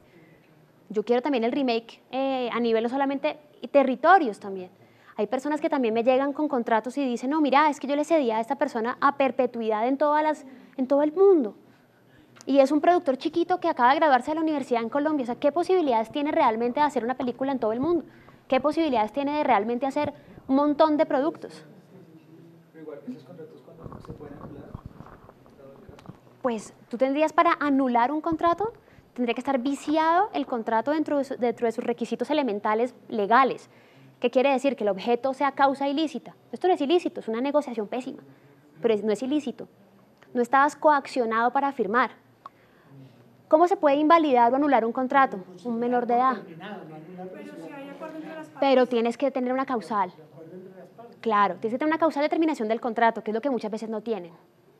O que simplemente dice que se dará terminado el contrato cuando se haga la obra. Entonces te tienen amarrado a que la obra se haga, pero no te dicen cuánto tiempo se acaba. Hay contratos muy mal hechos que te amarran y que tú no sabes cómo desamarrarte. El tema de los elementos esenciales de un contrato es importante. Ayer lo preguntaban un poco en chiste, pero es verdad. Si ustedes van a contratar a alguien que parece menor, si es menor de edad, no vale. Tiene que ser con el que tenga la patria potestad. Puede tener 17 años y 45, no sé, días y parece una persona mayor, tiene que firmar el papá. Mucho cuidado con los niños actores, mucho cuidado con los niños de los releases de los niños. Eso los puede bloquear muchísimo. Mucho cuidado con los negocios que se hagan en fiestas o en situaciones no empresariales. Alguien puede argumentar que no estaba en sus cabales para firmar un contrato. Entonces, si van a hacer contratos de mucha plata, pues háganlos en una reunión. Negocien donde quieran, pero hagan el contrato en un espacio empresarial donde no se pueda aludir a que no estabas en tus cabales para firmar. Serían los únicos casos en los que tú podrías anular un contrato. Por voluntad. Si lo dejas en las causales de terminación, lo que pasa es que la gente es muy difícil que te apruebe un contrato que diga simplemente la sesión se va a acabar por voluntad de las partes o por voluntad de cualquiera. Te va a decir, pues entonces, ¿para qué me estás cediendo si en cualquier momento me lo vas a quitar? Las causales tienen que ser un poco más desarrolladas. Entonces tiene que decir, por ejemplo, que si la peli no se hizo en 2 años, volverán a ti, o que si alguna condición que amarre la sesión para que puedan volver a ti. Lo que digo es que los guionistas a veces firman cualquier cosa por presentarse a un fondo y cuando se dan cuenta es que han cedido muchísimo más de lo que realmente tenían que ceder. 3 preguntas. En Colombia, ¿qué es lo mínimo que uno puede registrar, digamos, una sinopsis, Sí. un tratamiento, un guión Sí. literario? Segundo, ¿qué tan grave es, digamos, no registrar la obra en el momento de la creación, sino, digamos, un año después? Sí. Y tercero, en caso de un litigio, como ¿qué procedimiento se sigue para defender la autoría o defenderse de una acusación de plagio? Mira, te contesto. En Colombia, el derecho de autor nace cuando la obra nace, ¿sí? Tú puedes estar, y uno de los derechos morales que alguien me preguntó por acá, que lo vamos a ver ahorita, parte de los derechos morales que tú tienes como creador de una obra es dejarla inédita. Tú puedes estar en tu casa, solo escribir un guión, meterlo debajo del colchón y ese es tu derecho como padre de esa obra. Y el derecho ya lo tienes porque ya la obra nació. En Colombia el registro es declarativo, no constitutivo. ¿Eso qué quiere decir? Que cuando tú registras el guión, lo que haces es declarar frente al mundo que eso es tuyo. Pero no es constitutivo. En Estados Unidos es un poco al revés. En Estados Unidos son mucho más apegados al copyright. Entonces ellos dicen, La obra, cuando nace, tienes unos derechos, pero realmente es ejercible cuando lo registras. En Colombia no. En Colombia es a nivel probatorio lo que te sirve el registro. Porque básicamente, ¿qué pasa? Si yo, por ejemplo, llego a tu casa y veo el guión y me lo llevo y lo registro, yo estoy haciendo una violación a los derechos de autor y eso da cárcel. Eso no quiere decir que si yo lo registré de una vez sea mío. Estoy declarando frente a terceros que es mío, pero la obra es tuya. ¿Me hago entender? Entonces no es grave que lo hagas o no lo hagas. Tú lo puedes hacer cuando tú quieras. Lo que pasa es que si tú vas a empezar a rotar ese guión o a mostrárselo a terceros, si no lo tienes registrado, pues tienes más posibilidades de que alguien lo coja. Y a nivel probatorio va a ser más difícil. Si tú, por ejemplo, estás en tu casa solo y escribes de noche y nadie sabe lo que escribes, y escribes, y escribes, y escribes, y resulta que te demoraste 2, 3, 5 años en registrarlo, pero en esos 2, 3, 5 años te reuniste de repente con un productor en otra parte y le contaste o le mandaste el guión, pues es posible que esa persona lo registre, pues si no es un amigo o si es alguien que simplemente se quiere aprovechar, lo registre y tú después no vas a tener probatoriamente la manera de demostrar que tú lo habías escrito antes. Tendrías que entrar a mirar entonces en tus archivos, demostrar que sí se escribió en una fecha previa, o tendrías, por ejemplo, en Estados Unidos se usa mucho, hay gente que lo hace, cogen los guiones y los autentican en notaría, para que cada hoja quede autenticada con la fecha. Y luego lo registran en la dirección, para que de alguna manera quede certificado que eso lo escribió el 30 de abril del 2013. Eso es muy complicado. ¿No es una prueba? No. Claro. Porque siempre nos dicen que mandes el 27 de diciembre yo me lo mandé al email, ahí está el registro que ese guión lo escribí yo y lo mandé al... A nivel probatorio tú puedes tener muchas, vale. No, vale a nivel probatorio cuando tú te sientes frente a un juez en una conciliación y le digas, mire, correo el 27 de abril, estimado Pedro, aquí te mando el guión que escribí con las modificaciones. Ahora, ¿funciona o no funciona? Porque Pedro te puede decir en la conciliación, sí, pero es que eso fue la modificación que él le hizo cuando yo le dije, cuando yo le había mandado otra cosa.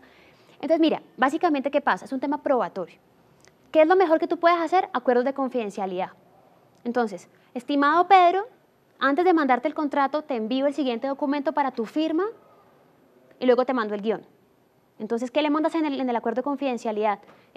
Tal día te voy a enviar entonces, estimado fulano, con base en nuestra conversación del día tal, con el objeto de que tú inviertas, coproduzcas, participes en la película titulada provisionalmente tal, te voy a enviar el guión titulado, ya te digo, provisionalmente tal, registrado con copyright número tal, a mi nombre. Esto es información confidencial, no autorizo su divulgación, su comunicación pública, su reproducción, su nada. Le pides que te lo firme y eso lo archivas. Lo que muchas veces pasa es que la gente dice, pero eso no es muy feo, mandarle un acuerdo de confidencialidad a alguien, eso no es como muy feo, no es como muy maluco yo mandarle un acuerdo a una persona. Si uno tiene que tener la capacidad de sentirse un poquito apenado al comienzo y mandar esa vaina, que te lo firmen y ya con eso puedes mandar el guión. Recomendaciones, no mandarle el guión a cualquiera. No mandar el guión entero. Puedes mandar de pronto una sinopsis que también esté protegida ya registrada. Manda una sinopsis, manda algo y si ya hay un interés real de ese productor o de ese inversionista, entonces certifica que hay un interés y le mandas el guión con un acuerdo de confidencialidad previo. Eso te preguntaba él, ¿en qué etapa se registra? ¿Puedes registrar la sinopsis? Micrófono para que nos escuchen en el streaming porno, porque hay una pregunta ahí ya pendiente. Sí, pero una cosa, también con el guión yo voy a cambiar de tema. Entonces sí. Que la primera pregunta que él hizo, que en qué estado puede registrar el guión, en la sinopsis. Tú puedes registrar una sinopsis. Tú puedes registrar lo que tú quieras. Claro, claro, tú puedes hacer todas las... Sí, yo recomendaría, es decir, la protección es lo que tú quieras, como lo quieras proteger. Ahora, algo muy importante que es ni siquiera una recomendación legal, sino algo más lógico, es que muchas cosas se hacen verbal. Entonces, Natalia me llamó, yo le dije algo a ella y colgamos. Entonces, siempre manden un email como estimado fulano, con base en lo que hablamos hoy vía telefónica, donde mostraste un interés en participar conmigo en la película, voy a enviarte la sinopsis del proyecto, la cual ya se encuentra registrada para fines de protección del derecho de autor. Y ahí certificas que de alguna manera tienes la capacidad probatoria, porque el derecho ya es tuyo desde que tú creaste, escribiste la sinopsis. O sea, además que la creación artística es una cosa completamente subjetiva. Tú puedes hacer 2 líneas, un dibujo, y eso puede ser un dibujo muy valioso para ti y puede ser un objeto muy valioso a futuro. Tú puedes registrarlo y como el registro es gratuito afortunadamente y tú puedes ir modificando, tú puedes registrar muchas cosas dentro de tu cuenta, digamos, de registros. Lo más importante es que pienses a quién se lo vas a mandar y cómo se lo vas a mandar. Pero puedes modificar, cada modificación que le hagas, registrarla. ¿Vale? ¿Sí? Tú has nombrado 2 documentos que serían muy importantes para guionistas, Sí. que son el acuerdo de confidencialidad y el contrato en el que uno cede los derechos del Sí. guión. ¿Hay algún lugar donde haya un modelo para esos? No, no modelos. Y la modelos en pregunta Internet. era, yo imagino que vas a decir, no, vaya donde un abogado. Pues que no lo digo para que me vengan a contratar a mí, lo digo porque es que zapatero a tus zapatos. No creo, es pero... Como, es algo que es les lo digo a más los conveniente, clientes. No, modelos, tú puedes meter en Google modelo o sesión y te van a aparecer un montón de modelos. Yo te voy a decir qué pasó con un modelo que me llegó. Permítame termino. Y claro está, lo mejor es que lo haga una abogada, como por ejemplo tú o algún otro, seguro que hay muchos. ¿Y cuál es el costo aproximado de hacer esta operación? Si quieres eso lo podemos conversar después, pero mira, básicamente te voy a decir por qué es peligroso un modelo. Y lo decía con el tema de los estatutos. Igual. Yo dije en una clase hace mucho tiempo, en el 2011 cuando empecé a dar la clase, dije en una clase a unos alumnos que la coproducción era como un matrimonio, creo que lo dije hoy acá otra vez. Ellos luego van a mi oficina y me dan un contrato de una coproducción que habían hecho. Sí. Sí. Entonces yo empecé a leer el contrato y me pareció un contrato muy raro, porque no hablaba de ventanas, no hablaba de territorios, no hablaba de nada, y de repente el contrato decía, y Pedro le entregará a Juan las arras para que no sé qué. Entonces yo dije, ¿esto es un contrato de matrimonio?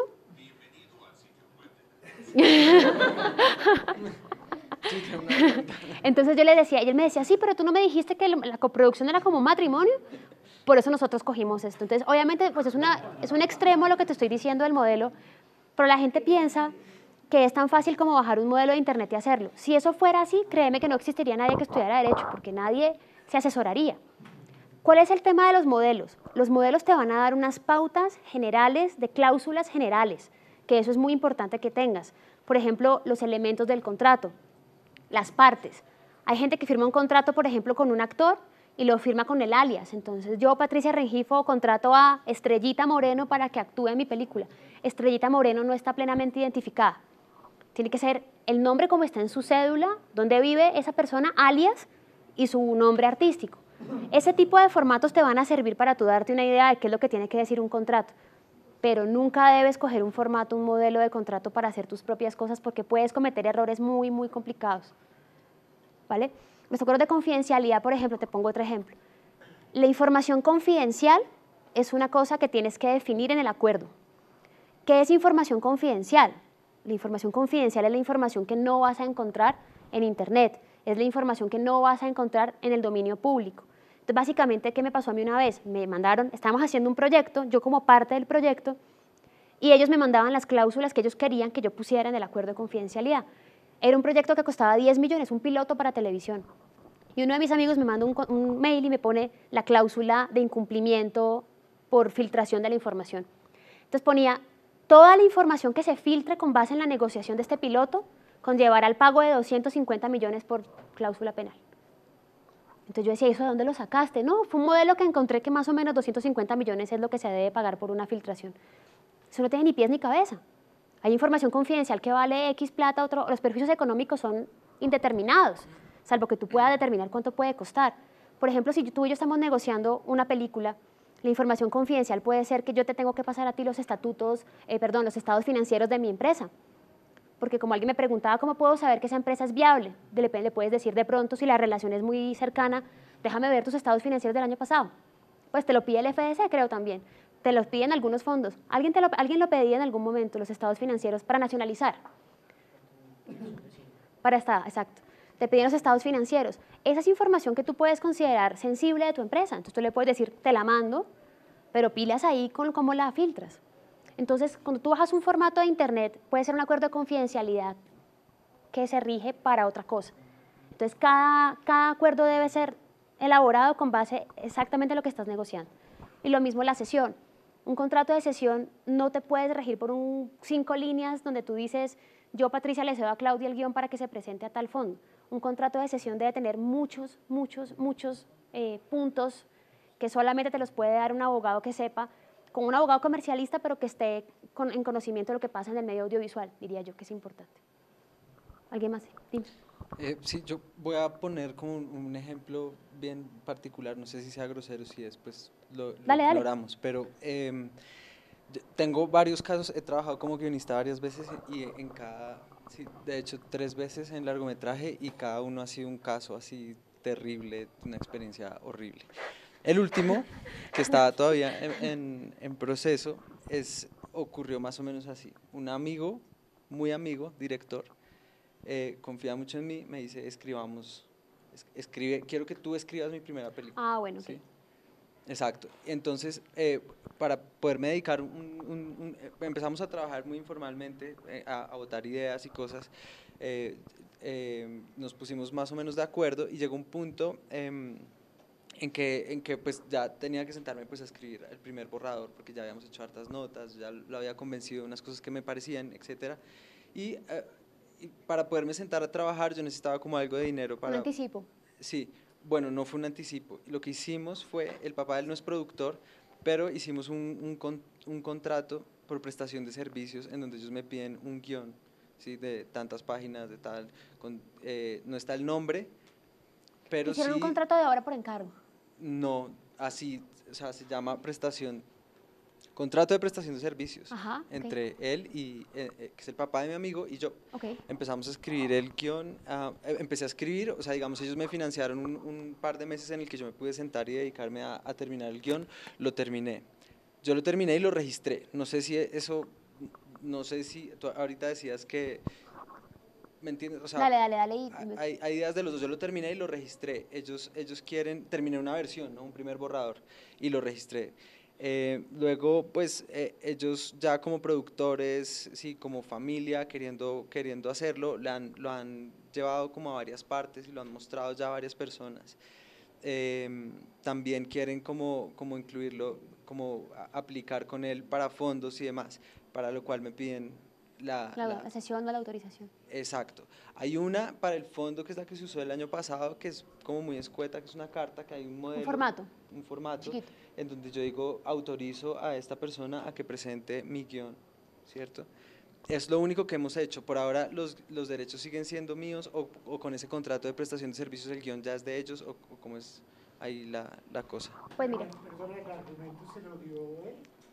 No. Estaba basado, digamos, en algo que él me propuso y que yo le replanteé. Tenía en un comienzo un universo, pero todo se transformó, estamos hablando de 2 años y medio. Él vive en otro país, entonces hubo muchas reuniones por Skype, es un caso bien raro. Te voy a decir qué es lo que tiene complicado ese caso, o lo que tienes que mirar es, hay diferentes tipos de relación con un guionista. Uno es que el guionista le escribió el guión en su casa y yo lo quiero adquirir, lo quiero usar para mi proyecto audiovisual, ¿cierto? Entonces yo le digo, me gusta tu guión, que ya está terminado, cédemelo con el registro. Otra opción es que tú y yo somos amigos y los dos estamos un poco escribiendo juntos, ahí sería una coautoría y habría que ver qué porcentaje de autoría tiene cada uno sobre ese guión. Y hay otra cosa que es bien importante y es el contrato de obra por encargo. Para que un contrato sea un contrato de obra por encargo, no necesariamente se tiene que titular contrato de obra por encargo, pero tiene que tener unos elementos. Entonces es un poco lo que te preguntaba Alejandro. Cuando yo le mando a hacer a alguien algo, ¿sí? Que se configuraría el contrato de obra por encargo, es cuando, por ejemplo, yo soy la productora, yo te llamo a ti y te digo, ¿sabes qué? Como tú eres tan buen guionista y me gusta cómo escribes, quiero que escribas un guión sobre esta historia, te doy la idea, te doy el tono, te doy un poco el desarrollo de los personajes, te digo cómo lo quiero. ¿Eso qué configura? De entrada, que yo soy la dueña desde el comienzo de los derechos patrimoniales del guión. De entrada, por la configuración de ese tipo de contrato. Los derechos morales, como alguien me preguntó, los derechos morales son invendibles, intransferibles, inalienables, irrenunciables y tal. Si tú lo escribiste para siempre, en los créditos. Pero los patrimoniales, que son los derechos que se pueden negociar económicamente, son del que manda a hacer la obra. ¿Me hago entender? Entonces, cuando tú dices es un contrato por prestación de servicios, eso sería otro tipo de contratación. Ahí lo que hay que mirar es si él te dio el tono, las indicaciones, si existía algún tipo de subordinación subordinación no sería la palabra, de órdenes o de sugerencias que provinieran de esa persona para configurar esa relación. Exacto. Porque, por ejemplo, pasa mucho cuando no se establece claramente eso, y te pongo ejemplos que hay muchísimos sobre el tema, sobre ese tipo de controversias. Si tú dices que la idea original nació tuya, o la idea original fue de ustedes dos y le empezaron a trabajar como una especie de coautoría, pues puede que él te haya dado unas indicaciones muy someras sobre cómo quería que pasara sin que se configure una obra por encargo. Pero habría que entrar a mirar eso.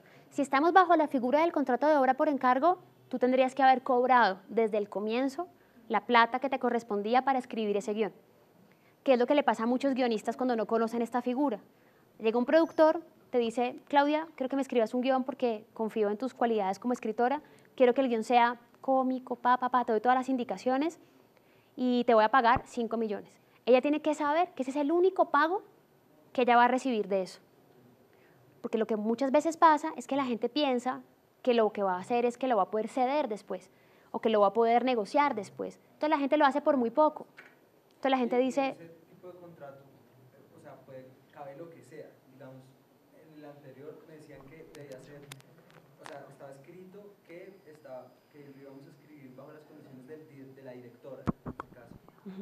A mitad de camino, después de año y medio, cambiaron de director. Sigue siendo, pero en el... Qué pena. Eso es exactamente lo que estamos hablando. Sí. Eso es básicamente lo que te digo, eso es un ejemplo de cadena legal. Ese es tal cual un ejemplo de cadena legal, para que no lo explique bien. Eso es, la cadena legal de un proyecto es como cuando usted va a comprar un apartamento y usted pide qué es lo que ha pasado con ese apartamento antes. Lo tenía Pepe, se lo vendió a Juan, luego se lo vendió un narco, ahí pasó algo raro, ahí se rompió la cadena legal de ese apartamento, ¿cierto? De los inmuebles, ahí algo vició eso. En estos casos eran como eslabones de goma. En este caso son puros eslabones de una cadena. Esto básicamente es un caso típico de derechos de autor, que tendrías tú que sentarte a hacer un diagnóstico con los papeles, porque yo no sé qué dice ese contrato. Y yo no sé en qué momento... Me tocó pagarles a ellos. En el caso pasado. Me tocó pagarles a ellos y dejar el guión congelado en el tiempo. No, tenaz. Porque básicamente lo que tú tienes que hacer en estos casos es que tú coges el primer contrato, ¿cierto? El primer eslabón de la cadena. Arrancó el guión. Y ese ejemplo que pones es muy bonito para ejemplificar lo que les estaba hablando de la cadena y del... Guión es el nacimiento de todo, hablemos de ficción. El guión es el nacimiento de todo. Ya este guión tiene un lío, entre comillas. ¿Quién lo escribió? Entonces aquí ya tenemos el primer eslabón de la cadena, no sabemos qué es. Cuando tú cedes, o cuando tú vendes, o cuando tú autorizas al segundo eslabón, si este eslabón no tenía claridad sobre quién era el dueño de los derechos, ya aquí lo que estás pasando, no sabes qué es. Entonces, tú en estos casos tienes que devolverte, y por eso te decía que es importante tener copias originales o los originales de todos los contratos que tú suscribas, porque es la única manera de ver qué diablos decía. ¿Era un contrato de obra por encargo? Si tú a mí me dices, Patricia, quiero que me diseñes, quiero que me pases, por ejemplo, un dibujo, porque voy a hacer una animación, pero quiero que el dibujo sea así, así, así, y que artísticamente se parezca a esto, y quiero que el muñeco sea un poco más bajito, ahí básicamente es un contrato de obra por encargo. Y ahí yo tengo que decir, bueno, entonces yo cuánto voy a cobrar por este trabajo, porque finalmente voy a trabajar. Entonces tú ahí tienes que cobrar lo que representa tu trabajo, y te lo tienen que pagar de una, si es un contrato de obra por encargo. Si lo que tú estás haciendo es una coautoría o estás haciendo un guión en conjunto con alguien, tienes que hablar desde el comienzo, bueno, ¿y aquí cómo estamos haciendo? ¿Somos 50-50 los dueños de este guión? ¿Lo registraron los dos o el solo estaba registrado, solo lo registraste tú? En el último caso está registrado por mí. Yo entendería por lo que ellos te están pidiendo que todavía te están dando los derechos, o sea, pareciera que en el documento no hubo un contrato de obra por encargo, por lo que veo que ellos le están sugiriendo una cesión. Estás en un buen escenario. Estás en un buen escenario porque hasta donde estás pareciera que ellos están dispuestos a que tú les cedas. Ahora, tú nunca debes dejar una cesión solamente con el formatico que te dan los fondos, porque los fondos lo que te piden es simplemente verificar que efectivamente hubo una negociación con el autor del guión y que tienes una autorización de los derechos. Pero siempre debe haber un contrato macro, un contrato claro, grande, después te piden el contrato y además que es muy complicado cuando tú primero haces ese chiquito, después volver a negociar sobre eso, si no negociaste los valores desde el comienzo. Es muy diferente negociar con alguien sobre un premio que no se ha ganado o cuando vas a negociar con alguien cuando un premio se ganó. Te lo digo al revés, digamos, te beneficiaría a ti. No es lo mismo que tú digas, sí, yo te lo autorizo para el fondo y que el fondo, y se gane en el fondo, tú ahí podrías cobrar más. ¿Me entiendes? A nivel de negociación. Entonces ahí es un típico caso de los eslabones de la cadena. Tendrías que mirar los 3 casos que has tenido y reevaluar cómo estás trabajando. Cuando venga de ti la idea, registrar y ceder. Lo del contrato de obra por encargo es complicado porque muchas veces la gente se siente estafada porque dicen, y pasa con la música. ¿Me recordás su nombre? Felipe. Yo le digo, Felipe, quiero que me hagas una pieza musical de violín porque vos sos el mejor violinista que conozco. Quiero que sea de 5 minutos, quiero que sea estresante porque es la escena donde la protagonista se va a tirar por el balcón. Y Felipe la hace y Felipe le digo, ¿cuánto me cobras por eso? Y Felipe está pensando en que eso le va a dar regalías no sé cuánto tiempo después y me dice, no, te la hago por 1 millón fresca, de bacán. Entonces yo le pago su 1 millón y esa es la única plata que Felipe va a ver, porque yo le mandé a hacer esa pieza y de resto ya la puedo poner en el tráiler, en el teaser, en el reel, donde yo quiera, porque yo soy la dueña de los derechos patrimoniales. Ahora, siempre tengo que decir que Felipe la hizo. Esa es mi obligación legal por derechos de autor, siempre poner a Felipe como el autor, pero Felipe no va a dar un peso. Entonces la gente se siente engañada. Y ahí es donde la gente pelea. Y muchas veces ni siquiera es mala fe del productor, simplemente es el acuerdo al que se llegó. Entonces hay malentendidos. Entonces siempre hay que aclarar qué expectativas tengo yo como autor de una obra con relación a mi obra. Bueno, volviendo al guión, en términos legales, ¿cómo se establece el límite o la diferencia entre, digamos, un plagio descarado y lo que se llama popularmente fusilar algo? ¿Sí? O sea, que simplemente cambian los nombres, las circunstancias, o sea, ¿sí entiendes la pregunta? Entre un plagio descarado y una fusilación descarada. Y fusilar un guión, sí. Bueno, pues fusilar es un plagio, o sea, si tú vas a coger un guión de... Ahí lo que tienes que demostrar es como todo en derecho, la mala fe, ¿no? Es decir, ideas hay muchas y materializaciones de ideas pueden ser suficientemente parecidas, es decir, yo puedo estar aquí imaginándome una historia de amor en la playa y Claudia puede estar en Rusia imaginándose una historia de amor en la playa. Ahora, si la historia de amor en la playa ya es ridículamente parecida y yo logro probar que Claudia y yo nos conocimos en un mercado el mes anterior, pues ahí yo puedo probar a nivel probatorio que ahí pudo haber surgido el robo de la idea. ¿Me hago entender? Y es lo que se llama mala fe, que aplicaría como en todos los términos del derecho, en todos los espacios. Dime. ¿No es el caso de Tres Sábanas? No. ¿La de Gustavo Nieto Roa? No. Hay otra película que se llama En la cama, Ajá. y es la misma película, pero ninguno de los dos sabía que estaba. Ninguno de los dos sabía. Y hay una brasilera que se llama Entre las almohadas, por decir algo, y son 3 películas que son exactamente iguales. Y puede pasar. Están en un pleito ahí llevan 7 años en eso. Y el pleito se vuelve probatorio, porque el pleito ahí básicamente lo que trata de ver es quién registró primero la idea, si hubo posibilidades de que se conocieran, hablaran, si hubo algún tipo de intercambio de información o no. Porque ahí viene el tema del remake, porque ahí se pierde la oportunidad de negociar. Es como la gente dice, no, pero si ellos hicieron eso, yo podría simplemente hacer una versión. ¿Qué? No, es que sí tenemos que ir avanzando. Ah, bueno, sí. No, pero igual estamos hablando de derechos de autor, estamos bien. Está súper, está muy bien.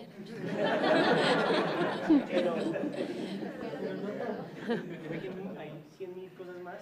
Vale, bueno, entonces, lo de la cadena legal fue muy bueno gracias a tu pregunta, para que quedara claro. Las posibles asociaciones, coproducciones nacionales e internacionales, eso es lo que hace un productor, ¿no? La gestión artística. Elaborar el presupuesto, el plan de financiación, el plan de comercialización, el plan de rodaje, participación con el proyecto en convocatorias y festivales nacionales e internacionales, con el objetivo de volver el proyecto un proyecto más atractivo para inversionistas o donantes, si estamos en la primera ley, obtener apoyos económicos o en especies que ayuden a la financiación de la película, escogencia del equipo técnico y artístico, escogencia de las locaciones ideales, preventas, toma de decisiones relacionadas con la postproducción y comercialización. O sea, todo eso tiene que tenerlo en cuenta el productor. La gestión empresarial. Creación de un vehículo jurídico encargado de efectuar las contrataciones, eso me refiero con la creación de una empresa, es decir, cómo voy yo a contratar a la gente. Herramienta idónea para separar los patrimonios y disminuir el riesgo legal, lo mismo que yo les contaba, no es lo mismo hacer un contrato a título personal que bajo una empresa. Para atraer inversión y donantes al proyecto. Aquí hablo un poco de documental porque teníamos varios asistentes alumnos que eran documentalistas, no sé si en este caso no escuché, ustedes hacen documental. Bueno, hay personas que tendrían que evaluar la posibilidad, supongo que lo vieron esta mañana, de hacer una fundación. Es un tipo societario que permite tener donaciones, que para el tema del documental puede ser algo atractivo. Limitación de responsabilidad en materia laboral y fiscal hasta el monto de los aportes de los accionistas, como tú me preguntabas, en principio, obviamente, pues, luego viene el tema de liquidar esa empresa y de pagar los pasivos. Sí. La responsabilidad laboral. Hay un tema que siempre hablamos con los técnicos y con la cooperativa de técnicos, que es el asunto, ellos nos dan muy duro a los productores porque pues obviamente nuestros contratos con ellos son de prestación de servicios. Sí. Ellos pelean mucho la figura de una responsabilidad por parte de nosotros como productores en términos laborales. ¿De riesgos laborales me hablas? Sí. ¿Podemos ampliar un poquito eso o va más adelante? No sé. No, digamos que el tema laboral es un tema súper extenso en las producciones audiovisuales, partiendo de la base de cómo contratas tú a la gente. Ayer hubo una discusión, no sé si me permites ahí hablar un poco del tema. Tú me vas diciendo. Las contrataciones con el equipo técnico, por ejemplo, a nivel de prestaciones sociales que les des o no, dependen mucho de la actividad que ellos van a realizar. Entonces, por ejemplo, me ponían el ejemplo ayer de cuándo contrato por contrato laboral y cuándo contrato por prestación de servicios. Entonces, era básicamente los elementos del contrato laboral, ¿cuáles son? Subordinación, salario y una especie de exclusividad. Entonces, ¿qué pasa? Si tú tienes a una persona que trabaja contigo hace no sé cuánto tiempo y esa persona llega a las 7 de la mañana, tú la regañas y le gritas y no puede salir a almorzar, prácticamente le falta tener un uniforme y se gana un salario mínimo mensual, difícilmente le puedes pagar prestaciones. O sea, difícilmente puede ser un contrato por prestación de servicios. ¿Me hago entender? Entonces, en el caso del gaffer, no, se usa siempre el uso del productor, además por costos de la película, es que la persona te acredite su afiliación a EPS y su afiliación a riesgos profesionales. Es muy costoso para un productor afiliar al equipo a riesgos profesionales. Normalmente tendrían que tenerla. Normalmente tendrían que tenerla y acreditarla. Ahora, es obligación del productor verificar que eso esté cumplido, porque si tú pones a alguien que no te entregó afiliación a riesgos profesionales y lo colgaste de un árbol para hacer una toma y se te cayó, claro, tú tienes que tener un montón de cosas que cubran el rodaje. Entonces, es responsabilidad del productor allí. Si ustedes no le piden a la persona que están contratando que efectivamente esté afiliada, que haya hecho sus aportes y que tenga algún tipo de protección y se te cayó de un árbol, el costo es... Pero es que hay que tener en cuenta también que este tipo de vinculación no solo aplica para el cine, sino para todas las empresas. Para todo. Entonces es también la pelea del gremio en el cine, que quieren que el cine sea tratada como algo diferente. Algo diferente, y no han caído en cuenta que es que el cine también es una empresa, también es un negocio y se maneja de la misma forma. Entonces, para que tengan las personas claro que se maneja como cualquier empresa y que no solo por ser cine se tiene que tratar de una forma diferente. Lo que pasa es que la industria se va a ir moviendo hacia una dirección que vamos a ver en la medida en que se creen los sindicatos, en la medida en que se creen los gremios, en la medida en que todas esas personas, porque ¿qué es lo que pasa en Colombia hoy en día? Un gaffer te cobra $1.000.000 y tú le dices al gaffer, eso es muy caro, siempre va a haber alguien que te lo va a hacer por 2. No hay tarifas, no hay protección. Entonces, ¿qué es lo que pasa? La gente no sabe negociar porque no tiene un sustento, un soporte mínimo sobre el cual basarse. Yo como abogada tengo unas tarifas legales del Colegio de Abogados y yo puedo decir, no me puedo bajar de ahí porque me vuelvo competencia desleal frente a los demás. Si un abogado viene y cobra $1, pues nos saca a todos del sistema porque está cobrando menos de lo que es. En cambio, en Colombia todavía no existe el tema de la asociación. No estoy promoviendo sindicatos ni estoy promoviendo nada extraño, simplemente estoy promoviendo la unión y la asociación de los gremios para establecer tarifas. Miren en Estados Unidos con la huelga de guionistas que hubo hace unos años, ¿qué pasó? Pararon absolutamente todo. No llegó ningún sapo a decir, no, yo le hago la novela por $2, porque se habría tirado todo el movimiento que ellos gestionaron para lograr. Entonces, ¿qué es lo que va a pasar en Colombia? Y ya está pasando. Tienen que crearse grupos para entonces determinar las tarifas. ¿Cuánto va a cobrar un gaffer o cuánto va a cobrar un sonidista, que además cada vez son más profesionales? Ya son personas que vienen con maestrías internacionales o acá, o profesionales muy buenos y reconocidos que entonces no pueden cobrar lo que es porque siempre hay alguien que lo va a cobrar menor. Entonces ese tema, digamos, de estructuración laboral de un proyecto tiene que estar en la cabeza del productor, verificando cada persona cómo viene. Y el tema laboral es súper bonito porque lo que pasa es que muchas veces tienen a una misma persona trabajando en un montón de proyectos y básicamente lo que yo les digo es contrátelo por nómina ya. Es más fácil hasta que vaya al Ministerio de Trabajo y lo demande porque le está pagando por prestación de servicios cuando en realidad esa persona está subordinada. Entonces pilas con eso. Entonces, bueno, básicamente revisión y elaboración de los contratos necesarios en la fase de desarrollo, preproducción, producción y postproducción. Aquí no estoy diciendo que el productor elabora los contratos. El productor tiene que estar en capacidad de leer un contrato y entender qué es lo que está leyendo. Si ustedes no entienden lo que están leyendo, por favor, pregúntenle a un abogado qué es lo que están leyendo ahí y qué es lo que no tienen claro. Cuando alguien no entiende, las posibilidades de que cometa un error son más y más grandes. La gente a veces firma contratos y me dicen, no, es que lo firmé porque tenía que firmar porque estábamos de afán, pero en realidad no entendía la cláusula. Entonces es gravísimo. No firmen si no entienden. El primer documento que debe ser revisado es el guión, por lo que justamente hablábamos contigo, identificando si existen contratos previos sobre el mismo. Eso es importantísimo. Cuando tú eres el guionista, por ejemplo, ten mucho cuidado cuando tú negocies tu guión con otros terceros. No te comprometas con varias personas a la vez, porque lo que puedes estar es viciando una negociación. Porque alguien puede decir, no, pero es que yo ya adelanté negociaciones con él antes. Ahora, por ley, hasta que tú no firmas y autenticas el contrato, no estás cediendo nada. Pero hay que ser, digamos, ético en el manejo de los guiones y de los derechos de autor. Se deberán adquirir todos y cada uno de los derechos patrimoniales de autor sobre el guión antes de llevar a cabo cualquier acto sobre el mismo. Básicamente lo mismo. No me voy a presentar al FDC con un proyecto que es la adaptación cinematográfica de un libro si no tengo los derechos del libro. Sí, no te lo...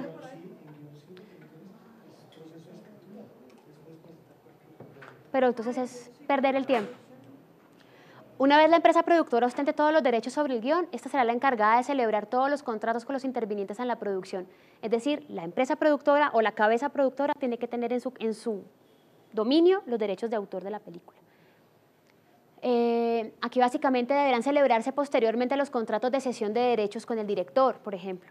Cuando ustedes contraten al director, el director es una figura muy importante, pues fundamental en la elaboración de una película. Ese director, por ejemplo, ese contrato con el director, para los que estaban interesados en temas contractuales, pilas con el corte final. La mayoría de los directores piensan que ellos van a tener el corte final de la película y normalmente, si no dice nada, es el productor el que tiene el corte final de la película. Entonces, si el contrato de ustedes, directores, no dice que ustedes se quedan con el corte final es el último corte de la película, ¿cómo va a quedar? Si eso no lo dice, posiblemente sea el productor el que pueda elegir el corte. Entonces, eso es algo muy, muy importante para que no haya controversias. El autor de la música, los dibujantes, si es un proyecto animado, se deberá celebrar contratos con todas y cada una de las personas que integren el cast and crew de la película. Con todo el mundo hay que formalizar la relación. Si la señora del catering fue a llevar las empanadas y se les cayó por las escaleras y se accidentó, tengan cuidado cómo la vincularon a ella. Si le pidieron de alguna manera que ella estuviera protegida. Es como ustedes cuando ustedes llevan a alguien a trabajar a su casa durante una empleada o una persona que les ayuda. ¿Cómo la vinculan a ustedes a ella? Sí. ¿Son esos y solamente esos con quien se celebra contrato de cesión de derechos? Con los que tengan derechos de autor. No, esos son ejemplos. ¿Quiénes son entonces? Todas las personas que tengan, o sea, que generen obras protegidas por el derecho de autor que tú vas a incluir en tu película. Es decir, si tú vas a tener un software nuevo para tu película, ese software está nuevecito, ese programador tiene que ceder los derechos sobre el software, porque eso ya es registrable. Si tú vas a mandar a hacer, por ejemplo, el diseño de modas es algo que no está registrable hoy en día, pero si tú, por ejemplo, te pones a indagar sobre, yo soy fan de Star Wars, como habrán podido ver, pero, por ejemplo, George Lucas mandó a patentar todas las creaciones nuevas que se hicieron en la escenografía y en los trajes, se patentaron, porque le dieron una utilidad industrial diferente. Entonces, ustedes como productores tienen que ser súper juiciosos y tienen que tener un criterio de decir, esta persona me va a hacer un dibujo, derecho de autor. Esta persona es un fotógrafo, derecho de autor. Ahora, no es lo mismo el camarógrafo o el fotógrafo que contrataste para hacer la foto fija del fotógrafo artístico al que vas a involucrar, por ejemplo, tomando unas tomas de alta montaña increíbles que él va a hacer con su propio equipo. Son cosas distintas. Entonces, tener ese criterio de decir, ¿a quién estoy vinculando acá que tenga derechos de autor? Músicos. La música es una cosa loquísima. Si ustedes, por ejemplo, ayer hablábamos con alguien que trabajaba en televisión, si aquí estamos grabando y suena una canción allá, así sea incidental, me pueden frenar la película porque no tengo los derechos sobre esa música incidental que está sonando. Entonces, como productores tienen que decir, estoy grabando a Alejandro en la oficina y alguien tiene un radio con una canción atrás, apágueme ese radio. O estamos grabando a Santiago y atrás hay una obra de Botero, quíteme esa obra. No nos compliquemos, siempre tiene que haber ese productor, tener ese criterio. Si ustedes hacen una película con un equipo norteamericano, siempre va a haber un abogado en rodaje que va a decir, quíteme ese cuadro, bájele a esa música, quítese ese sombrero, quítese esto, para evitar problemas a la hora de editar, porque tú cuando ya editaste, devolverte en el camino para volver a rodar es mucho más caro. Entonces la idea de estas charlas es que ustedes como guionistas, directores, realizadores, productores tengan la capacidad de identificar cuando ustedes están creando algo. Ahora, esto no es pues que yo me inventé cualquier cosa y ya lo voy a patentar y ya lo voy a registrar, no. Pero cuando ustedes, por ejemplo, van a hacer un dibujo para una película, cuando ustedes van a escribir un guión para una película, ustedes ya sepan que en el momento mismo en que lo crean, ya hay derechos de autor ahí. Entonces sepan que ustedes son los dueños de los derechos de autor morales y patrimoniales en el momento en que hacen la obra. Eso es bien importante. Entonces, básicamente, tú tienes que tener la cesión de los derechos de toda la gente que participó. Si, por ejemplo, Natalia en la película va a salir cantando una canción de ella, inédita, que ella va a cantar ahí, yo tengo que ver ahí cómo la voy a involucrar. Ella me está cediendo la canción, ¿para qué? ¿Eso la va a limitar a ella a sacar un disco después? Si ella saca un disco después, al mismo tiempo de la película, ¿quién la va a sacar primero? Porque si a ella no le quedó claro, ella me puede bloquear la película. Entonces, toda esa gente que tú vinculas a una producción audiovisual que tenga derechos de autor, por lo que les estoy diciendo, es una materialización, una creación intelectual, novedosa, original, no tiene que ser buena, eso es algo muy importante, no tiene que ser buena. Hay gente que los derechos de autor solamente la cubren para obras buenas, puede ser mala, buena, eso no importa, es una creación del ingenio humano y eso, simplemente por eso ya es protegida. ¿Sí? Yo tengo una pregunta. Sí. Lo que pasa es que yo soy estudiante de cine, ¿sí? Ah, tu tesis. Entonces, ¿qué aspectos legales debo enfrentarme yo con la universidad? Si ellos, bueno, se quedan con qué porcentaje de patrimonio. Sí, como que, ¿qué contrato voy yo con la universidad? Mira, el tema de las tesis de universidad es un tema que es un capítulo, yo les traje libros para mostrarles porque, para que se den una idea de lo que los abogados tenemos que leernos. Esto es un librito que habrá sobre la propiedad intelectual en la era de las nuevas tecnologías. O sea, la propiedad intelectual en la era de las tecnologías. Es de la Universidad de los Andes. Yo después de toda la bibliografía. En los libros de derechos de autor hay un capítulo sobre las tesis universitarias. ¿Por qué? Porque apenas ahorita los alumnos han empezado a debatir con las universidades el tema de los derechos. En mi época, uno lo único que le interesaba era acabar esa tesis, graduarse y no volver a saber nunca más de esa vaina. Pero cada vez la gente, sí, pues a mí me tocó, o por lo menos, y uno simplemente firmaba lo que fuera, uno le publicaban en la universidad y en la universidad quedaba el libro publicado y muchas veces vendían el libro y uno jamás iba a ir a preguntar en cuánto lo vendiste, yo quiero un pedazo. De repente no se nos ocurrió nunca hacerlo o de pronto a alguien se le ocurrió. Recientemente, en Colombia, varios alumnos demandaron a las universidades sobre todo por temas audiovisuales, porque ya cada vez más en las carreras de cine y todo esto, los alumnos hacen cortos o videos que les cuestan plata. Y muchas veces el alumno saca plata de su bolsillo, contrata, se obliga, hace un corto, un largo, lo que sea, y es su trabajo de tesis. Entonces, ¿qué saqueó? Hay una serie de fallos, y eso es un tema muy importante. Salió un fallo que dice que, por ejemplo, si la universidad es pública, es decir, si tú no pagabas matrícula o pagabas una matrícula baja, se entendía que la universidad te estaba dando. Ahora, hay varios elementos allí. Si tu corto lo hiciste con las cámaras y los equipos que la universidad te dio y tu universidad no costaba mucho o era una universidad pública, lo que dice la sentencia es que básicamente ahí los derechos patrimoniales serían de la universidad, porque básicamente te están entregando todo. Patrimoniales. Los morales son siempre tuyos, los patrimoniales. No se especifica el porcentaje, ya voy ahí. Otra parte dice, ahora, una sentencia o un fallo no quiere decir que eso aplique para todos, es un precedente importante para que tú analices. Igual eso se puede discutir y ya te voy a decir. Luego decía en el mismo fallo, decía que si la universidad es privada y tú pagas una matrícula mensual, semestral, lo que sea, cara, y que entonces eso tendría que entenderse como que tú estás pagando el alquiler de esos equipos y que por ende los derechos patrimoniales serían del alumno. Ahora, a raíz de esta controversia que hubo, se les obligó a algunas universidades a preguntarle al alumno sobre los derechos patrimoniales de la obra, cosa que antes no se hacía. A mí jamás me preguntaron, sé, no sé, jamás. Hoy en día, algunas universidades te tienen que preguntar, cuando es tu trabajo de grado, cómo va a manejar el tema de los derechos. Recientemente nos llegó un caso, el año pasado, de una alumna que había hecho una tesis de maestría. Con la investigación había sacado muy buena nota, habían publicado, y a raíz de la publicación de la universidad, una ONG gringa le dijo, queremos trabajar contigo, retomemos los ítems de tu investigación y hacemos una investigación mayor. Cuando fuimos a ver, o cuando ella fue a ver antes de llegar a hacer la consulta, la universidad le dijo, no, es que la investigación es de nosotros, porque tú tuviste un asesor, y ese asesor fue pagado por la universidad. Entonces, a lo que voy con esto es que el tema de las tesis o de los trabajos elaborados en una universidad es un tema grueso del derecho de autor. ¿Tú ahí qué posibilidades tienes? Tú tienes que mirar con la universidad. Primero, si tú firmaste algún tipo de release, leerte el reglamento de la universidad. Hay veces que uno dice, yo nunca firmé un release, pero muchas veces el reglamento dice, por el hecho de pagar la matrícula, estás aceptando las reglas del juego y estás aceptando el reglamento interno de la universidad. Y uno dice, yo nunca en mi vida he leído nada que tenga que ver con derechos de autor. Y vas a leer el reglamento y por ahí está escrito. Es lo mismo,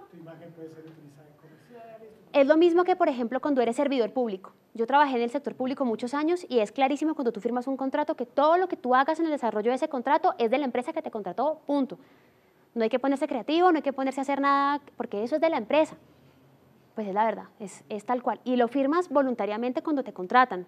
Los conceptos legales que uno hacía en los trabajos de 10 páginas, los hacía uno, pero eso era de la oficina jurídica en la que trabajabas. Y hace parte de tu contraprestación de tu salario. Entonces, básicamente las universidades, a raíz de este fallo, tendrían que aproximarse al alumno, ya sea directamente, preguntándole si lo libera o no los derechos patrimoniales a la universidad para explotar ese producto ellos al 100%, o en el reglamento tiene que estar, y si no está en ninguna de las dos, tú tienes toda la posibilidad de ir y negociar con ellos sobre eso. Ahora, ¿sobre qué bases? ¿Quién está poniendo la plata para ese cortometraje? ¿Qué aspiraciones tienes tú a nivel económico de la explotación de ese cortometraje? Es decir, un cortometraje, las posibilidades de recuperación de taquilla no son muchas, pero por ejemplo festivales de cine. Si tú quieres ir con ese corto a festivales internacionales y tú te vas a encargar de la gestión de buscar el circuito de festivales, pues tú tendrías entonces la liberación por parte de la universidad de que si te ganaste un festival, tú vas. Me hago entender, pero es algo que tienes que adelantar. No se entiende ya hecho, ni hay una normatividad expresa que le haya hecho a las universidades. Los materiales de tesis son del alumno, no. Simplemente está abierto a que el alumno lo discuta. Pero es un tema bien bonito, grueso, chévere del derecho de autor. Una pregunta más que hay y salimos a un break, yo creo. Ah, genial, sí. Bueno, quería saber el tema de contratación de niños actores, si hay algún manejo especial al respecto. Y dos... ¿De niños actores, me dices? Sí. Y dos, ¿cómo es el tema con los vehículos? Si yo voy a rodar en calle y van a aparecer vehículos y allí intervienen también actores, el tema, bueno, ¿cómo es? Bueno, una cosa son los actores y otra cosa son las cosas y la gente que va a pasar por allí incidentalmente en tu película, ¿no? Ahora, normalmente cada película, y lo que te decía en un principio, tienes que hacer una estrategia de rodaje o una estrategia legal. ¿Esto qué quiere decir? No es lo mismo que tu película se va a filmar en dos salas cerradas con 2 actores y eso va a ser lo único que vas a hacer a cuando tú vas a rodar en la calle. Tienes que pedir permisos para rodar. Si tienes que cerrar las calles, son otro tipo de permisos. Si va a pasar gente por ahí, tienes que pedirle releases a todas las personas que pasen por ahí, a todas. Ahora, una cosa es lo que legalmente tú tienes que hacer. La mayoría de los documentalistas, no sé, aquí nunca no han revirado, pero los documentalistas dicen, yo nunca he firmado un release porque se vicia el espíritu del documental. Sí, y puede que nadie te haya demandado, pero puede pasar. Y ha pasado. Y hoy en día para televisión pública te piden los releases de toda la gente que aparezca, así sea incidentalmente, en tu proyecto audiovisual. Lo mismo con los automóviles. Entonces tú tienes que tener mucho cuidado de que no, si por ejemplo pasó un carro y le miraste la placa y es plenamente identificable, no es que sea ilegal, es que el dueño del carro te puede demandar por perjuicios económicos porque te dice, señor, yo estoy amenazado, yo nunca saco ese carro y usted me sacó ahí, entonces ya saben que yo estoy acá, entonces me van a matar, por ponerte un ejemplo. Que eso prospere o no prospere, pero de verdad, caso real, una viejita, un fotógrafo argentino amigo, tomaba fotos de gente en la calle, monta la exposición y la viejita va a la exposición y hace bajar una foto, una de las fotos de él, que era de ella en una plaza pública. Le hace bajar la foto. ¿Por qué? Entonces ella le dice, porque yo no estoy autorizada, porque yo estoy recluida en un manicomio y a mí me dejan salir de bacanes los guardias de vez en cuando a fumarme un cigarrillo o a comerme un helado. Y nadie puede saber esto. Pues sí, la vida es una película, es así. Entonces, básicamente, tú tendrías que tener los derechos, los releases de todo lo que aparezca, carros, personas, música incidental. Entonces, hay que ser muy selectivo cuando vas a rodar en calle. Las locaciones, por ejemplo. Hubo un pleito hace poco gigante porque hicieron una propaganda, marcas. Está la vieja aquí, pasó un camión de Coca-Cola. Si no tienes el permiso de Coca-Cola, no puedes pasar el camión. O te vas a Coca-Cola y le dices que es un product placement bacanísimo, porque la vieja lo que está tomando es una Coca-Cola y hace calor y el camión quedó divino, y a ellos les sonó. Incluso te pueden poner plata por el product placement, pero si la vieja de repente está, no sé... También puede pasar. Si yo no le pedí plata a esa compañía de product placement, la película se volvió un éxito tan impresionante. La Coca-Cola puede venir a demandarme a mí como Claro, productor, ¿cierto? total. O sea, las marcas, todo lo que aparezca. Si la protagonista es una camiseta de Coca-Cola, quítasela, ponle otra cosa. Una pregunta típica me la hicieron hace como 2 años, un documental. Tenían unos indígenas tomando aguardiente. Entonces me pregunta el director, ¿será que lo quito o no lo quito? Ellos no saben, la licorera no sabe que ellos toman ese aguardiente. Yo le decía, ¿y cómo se comportan ellos cuando están tomando qué pasa en esa toma? No, pues se vuelven locos, es una cosa. Entonces yo le digo, pues puede que a la licorera no le guste el contexto en el que estás pasando su botella. De pronto ponle un blur ahí que no se le vea la marca, o vete directo donde la licorera y le dices, mira, tengo esta toma, ¿cómo la ves? Que tu alcohol llega hasta esta región, ¿te gusta o no te gusta? Pero si no haces la negociación, ya sea para que te digan quítela o para que te digan déjela, si no, tienes un lío gigante. Lo mismo con las edificaciones históricas. En el centro, por ejemplo, una casa de patrimonio, lo que sea, no pides un permiso, no sale. Entonces, Pau te decía que cuando tú tienes un plan de rodaje, tienes que tener ya especificado todas las locaciones donde vas a rodar, los permisos que tienes que sacar. Aquí, si vas a cerrar la calle, por ejemplo, es mucho más controlado quién va a pasar y a quién le vas a sacar release. Pero si el objetivo es coger una plaza pública, pues entonces trata de que no se le vea la cara a nadie. ¿Sí? ¿Y los niños? Los niños es muy sensible. Ayer me preguntaban sobre niños, por ejemplo, el bienestar familiar, que no tenían papás. Entonces, que si no tenían papás no importaba. Pues, peor. Sí, o sea, los niños son los... Sí, pues es como, no importaba, no, pero decían, no, pues que no tenían un padre, la patria potestad clara para que me firmara el release o la autorización de ese niño. Niño que salga, sin niño que salga, papá, custodio legal, y si no, blur. Si es actor el niño, ¿algún contrato especial? Claro, si es actor es un contrato firmado por su papá. E idealmente especificar absolutamente, no lo vas a poner a trabajar rodajes, o sea, claro, el niño tiene que llegar, darle comidita y tenerlo muy cuidado y cortico y se va, porque si tenés al niño todo el día ahí trabajando... ¿En la legalidad colombiana cuánto está permitido para los niños? No sé, Clau, exactamente. Sí, es muy poquito, hay que tener mucho cuidado. Además que no los puedes sacar del colegio, o sea, no les puedes alterar su vida. También depende si son menores de 14 o mayores de 14, también varía. Entonces ahí es, porque si puede ser un mayor de 14 que te diga, yo no voy al colegio, no importa, pero te puedes meter en un tema grueso con los niños actores.